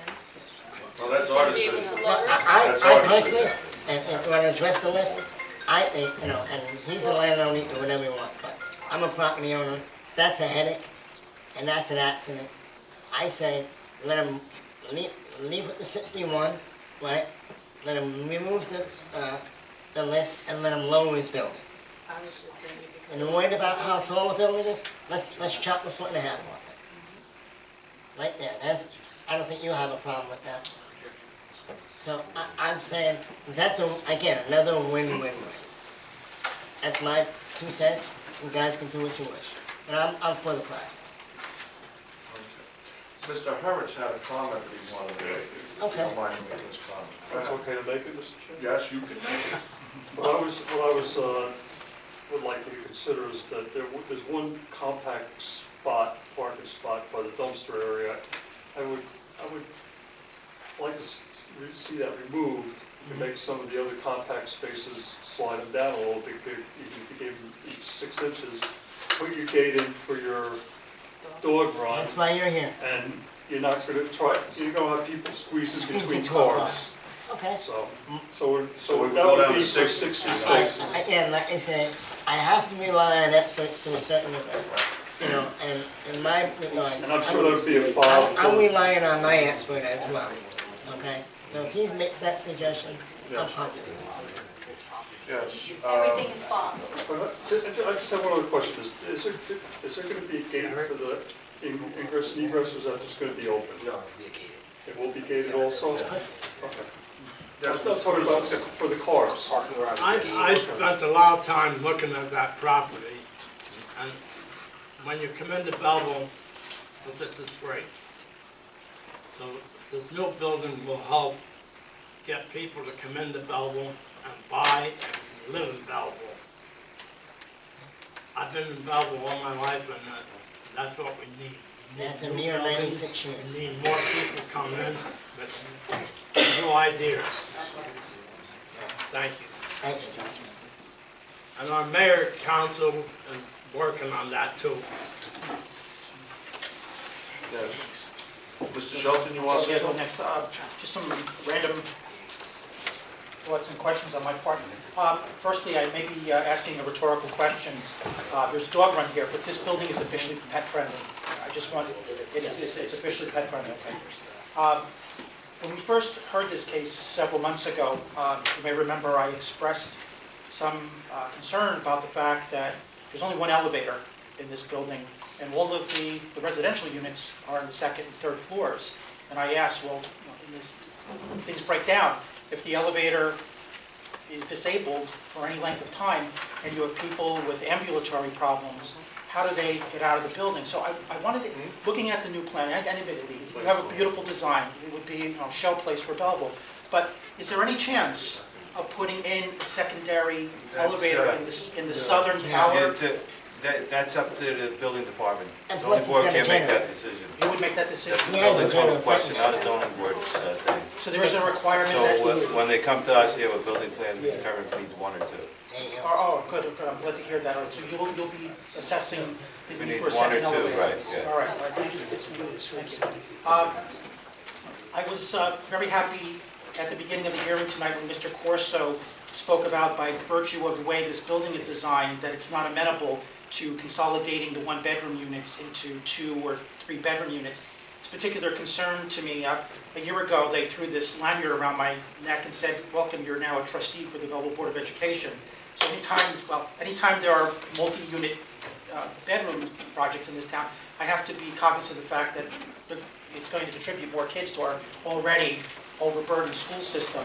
But I believe it's going to be a condition of this application that the applicant won't be able to combine these 1-bedroom or studio apartments into multi-bedroom units on his own. He would have to come back before the zoning board for approval to do that. Am I I think correct? that's a Well- condition of the law. The applicants testified there'll be studio apartments Right. and 1 bedroom. I think Yeah, 10 30 studios and 28 28 1-bedrooms, that's what we're dealing with. And it That's- stays that way. He won't be able Yes. to combine them without Yes. approval from our board. All right. All we're dealing with is 10 and 28. Lastly, I just wanted to speak briefly about the density. I've been on the zoning board for 4.5 years, and density is always a critical issue for me.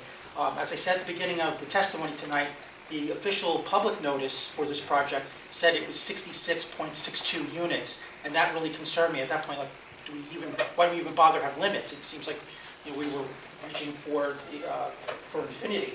But Ms. Perna and her experts brought me down from the edge and said that no, the density is only 48 units per acre, which is still large. But the fact that we won't be getting, hopefully, any kids from this project going to our school system, I'm willing to deal with this. It's still a little too high. I like Mr. Frantantoni's suggestion earlier in the evening that when he gave his final testimony about possibly lowering the number of units a little bit, and I wondered if there could be some trade-off if we removed a couple units from this building, if that might allow retail to go in without completely screwing up the parking lot situation. I don't want to totally upset the apple cart at this point, it's 10:30 in the evening, but I just wanted to throw this idea by the board. If there might be some play here, some wiggle room, if the number of units was reduced a little bit, to lower the density just a little bit, and in the process, allow retail to go in. If you have more units, you need less parking, then that retail area at the bottom might be expanded without losing additional parking spaces. You won't want to scream at me for bringing this up at this part of the meeting, folks, feel free to do so. I never yelled at anybody for bringing anything up.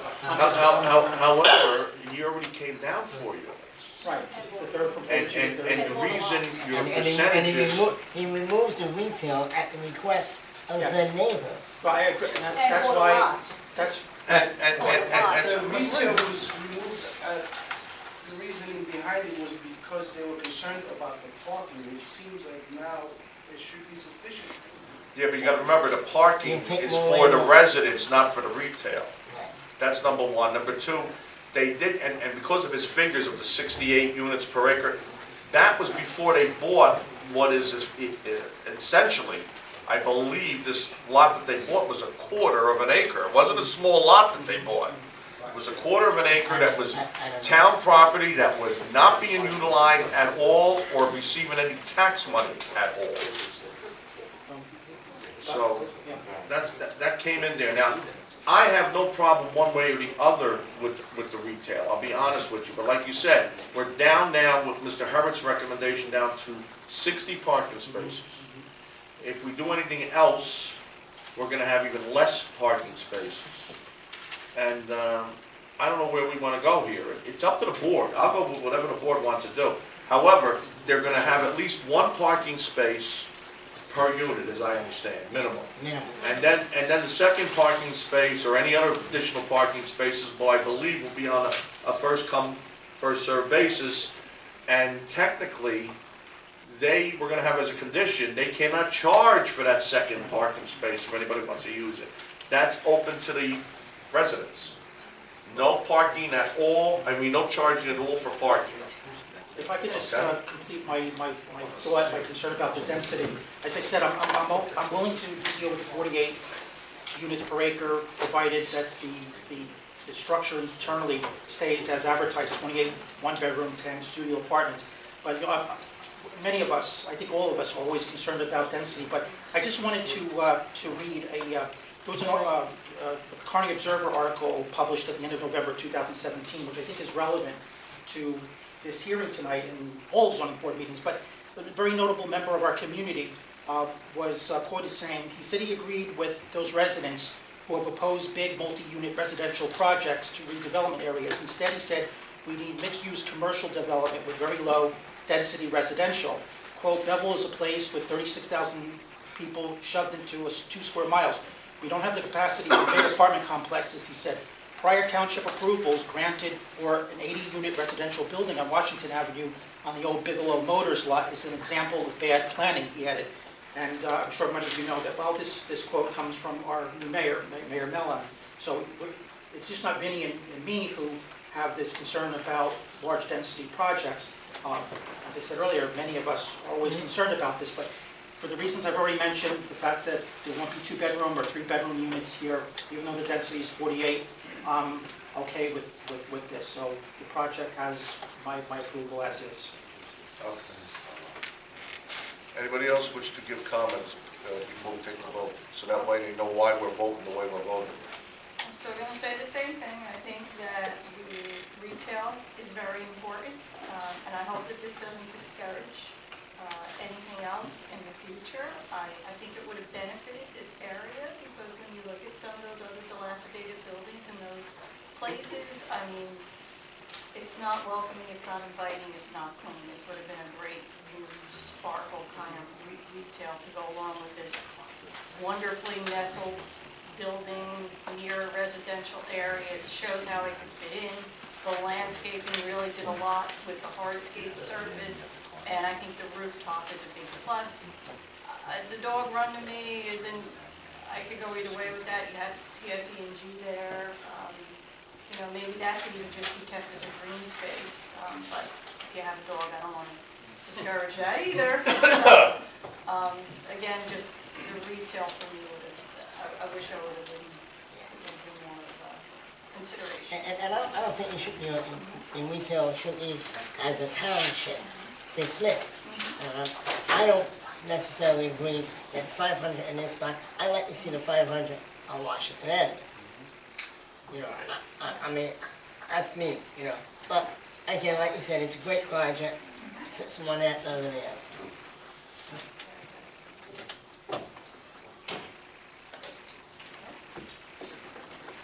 Okay. No, I'm waiting for him. I want to say that Mr. Priscillo, I fully agree with my board members on everything that they said. My notes from the last time that we heard this mentioned the bike storage that we spoke about. We mentioned it again tonight. Talked about the SIP cars. We mentioned that again tonight. We never mentioned the dog run, the rooftop, which I think is great additive to this project. And overall, I fully support this project. I think it's great for the residents that live in this development. For the residents who live in the area, if they needed to consider having to go shopping, as we mentioned in testimony, all the way down in Geralman, which is requires some type of transport. You don't really want to walk all the way down there. Or walk into Nutley, whereby we lose that retail revenue because now it's going to go to the town next door. It's one of the reasons why I'm adamant about the retail. I think it's going to bring a dark area to that corner without it. And that's just my 2 cents on that. But other than that, I think it's a beautiful project to what's there. It's a no-brainer. You're okay? Well, here's what I want to say. The area of Hilton Street has many nice homes. I would say these homes were built maybe in the 50s, 60s, 70s. Very nice homes. The oldest building on that block is the one that's going to be demolished for part of this project. I believe that brick building, that two-family, was built somewhere around 1897 or somewhere around there. Also, the gas station is an eyesore. And the 2 other properties on Franklin Avenue nowhere match the beauty of the homes on Hilton. This is a win-win situation for the people on Hilton, period. They're gaining anywhere between 5 and 7 extra parking spaces. The owner is going to help with the, I think it's only 2 or 3 properties that are involved with the storage problem. He's going to put whatever's needed that they can use that's allowed. I mean, this is a beautiful project. It's a beautiful brick building, gorgeous building. And I think it's a win-win for the whole neighborhood. And I think it's going to change things as people look at Belleville when they come into Belleville from Nutley. Right now, you come into Belleville from Nutley, you know you went into Belleville. You get a little confused. You're going to end up thinking that maybe things change once you pass the power lines, because then it's all one-family homes, mostly, or two-family. But I think it's mostly one-families, where there you have a nice building, and it blends in with everything around that area. So I think this is a win-win, and I will be voting to approve. As far as the retail, I would have went either way. But if I was going to go for retail, then I would have wanted more parking. And as Mr. Shelton says, you give things, you take things. The people on Hilton are going to keep using the property the way they've been using it, because the owner has agreed to that, and they're happy with that. Okay, and you don't get the retail because otherwise you would have needed more parking. So you can't have your cake and eat it too. As for coming down a couple of units, they came down 4 units, and they added an extra acre of property to the project. So I think it's only a good project. I think everybody's going to win out of this, and I will be in favor. And I think we'll leave it now, since nobody else, do you have a comment? make a motion to... Wait. You're making a motion to approve. All right, do I get a second? Mr. Valano, and now let's go over with the conditions With all the conditions. that we need here and all the variances we need. Just so we're clear on the record, what we're dealing with now is a use variance, a couple of use variances, dimensional variances. One, just. Right. Dimensional variances, including the one for on-site parking, the preliminary and final site plan approval, and a lot merger with the the existing lot, same thing, reverse subdivision lot merger. The lot that was purchased from the township to be merged with the... And the other four lots with the merge. Yes, lot, I have, yes, lot mergers. Now, the conditions, in addition to our normal conditions as far as payment of taxes, as far as the consultant's reports, the conditions that I listed tonight would be no sale or subdivision of that extra property, the odd-shaped piece. I don't think the board is entertaining parking on that lot. That's Only for what's been said. yes. On the first floor of the building, the applicant's proposing, I think at our urging and/or the residents' urging, a lobby, commuter lounge, and fitness center for the residents only. That's where we are at the moment. Manager's apartment will be one of the 38. No cooking on the rooftop. We discuss alcohol, but no cooking on the rooftop. The 34 and 36 Hilton will receive, if they are so inclined, a check I have back. one question. What? Frank, we don't even make that decision, right? No cooking on the rooftop. Isn't that you? I don't think you have open flames up You can't have open flame. Right, I'm We'll saying. put it in. All right, but I'm saying usually it's according to... Yeah. Yeah. We talked about sprinklers, that's not within our bailiwick. No, that's his, That's somebody else. Check valves and gate valves on 34 and 36 Hilton to be installed at the applicant's expense. We talked about a gate being put into the area between the lot and the property for access. The picnic area and the dog run. Yes. With the removal of one parking spot. The removal of one parking spot to add it to 60 parking spaces. The Yes. variance for 60 parking spaces. We always have a condition that construction must commence within 2 years, which I'm assuming will not be an issue if this is approved. 10 studios and 28 bedrooms only. Mike, One bedroom, 28 or one bedroom. 28 one-bedrooms and 10 studios. I'd like the lot merger documents prior to recording to be reviewed by myself and Mr. Hertz, just to make sure everything's cricket.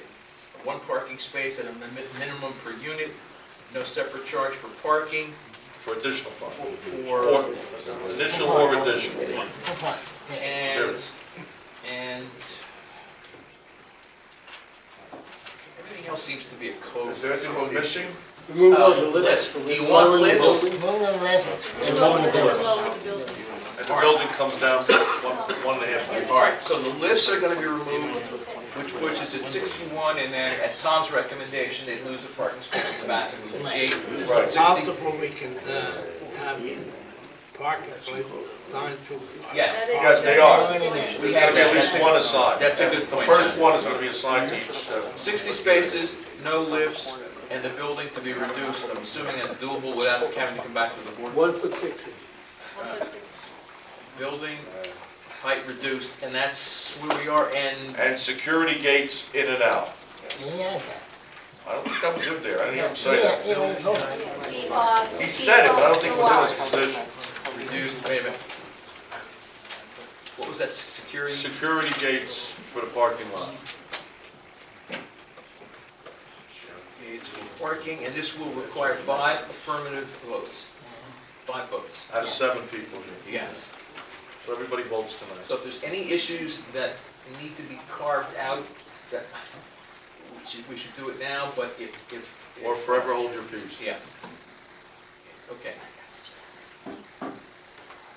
So Okay. nothing else, nobody can think of anything else, correct? Okay. If there's anything that I pick up in drafting, I'll put it in. No, just the reports. The reports. Tommy's report. Yeah, I said that. That's our normal, Tom is for work. Tom and mine, yeah. Yes, Tom and yours. There's also going to be a seepage pit. Yeah, but That's I think incorporated in our That's- report. That was Tom's. That's handled with Tom. Yeah. Tom handles it. Yeah, It's an engineering issue. Call a question. that's on. Okay. Okay. All right, so there was a motion and a second to approve with those. Motion was made by Mr. Caruso, seconded by Mr. Valano, with the conditions. Clerk, call the roll. Bennett. Yes. Caruso. Yes. Lopez. No. Lozo. Yes. Sheldon. Yes. Valano. Yes. Del Garcia. Yes. Motion approved, 6-1. Now, motions to be, resolutions to be memorialized, and our annual report.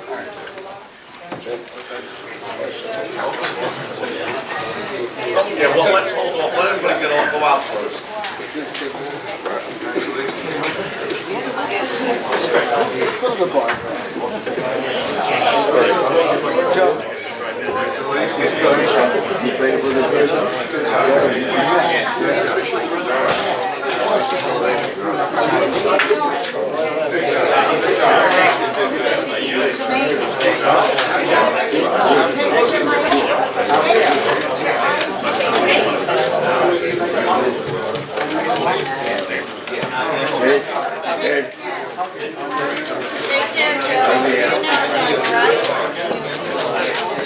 It's a long night. I got memorialized. Yes, can you double check the last 2 pages, and make sure you signed everything you're supposed to? I did. The Sheldon came in late. Thank you. I checked everything. Did I sign both spots when I'm supposed to? This is abusive. I know I'm supposed to sign twice. All right, thanks a lot.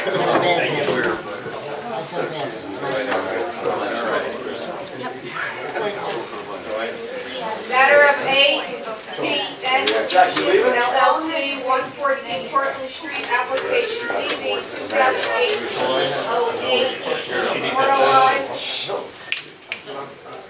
Bennett. Lopez. Sheldon. This is a yes or deny. Yes. Yes. The yes is that the resolution is written right, that's all it is. Yes, yes. Valano. Del Garcia. Yes. This is the Matter of Onyx 424 LLC, 187 Overlook Avenue, application ZB 2016-10, This is the real, memorialized. Caruso. Yes. Sheldon. Yes. Valano. Yes. Del Garcia. Yes. Matter of Jamso LLC, Parts Authority, 3337 Rucker Street, application ZB 2017-18. Bennett. Caruso. Yes. Sheldon. Yes. Valano. Yes. Del Garcia. Yes. And we also have, Chairman, We vote on the annual report? the annual report, we're bringing to communications. Yeah, the vote would be, the board accepts it and And do we all requests that it be, Until we read it. read it, we're okay with it, and it should be forwarded to the planning board and the government. Yes. Okay. Motion to accept that. Motion to accept the report made by Mr. Valano, do I get a second? Seconded by Mr. Caruso, clerk call the roll. Accept. Bennett. Caruso. Yes. Lopez. Lopez. Lopez. Just say yes this time. I like it. All right, I'll say yes this time. Lozo. Peace, Sheldon. Jerry. Valano. Del Garcia. Yes. That's it. Motion to adjourn. Motion to, what, you want to say something? Motion to adjourn. You said a motion, you second? Let's adjourn by acclamation.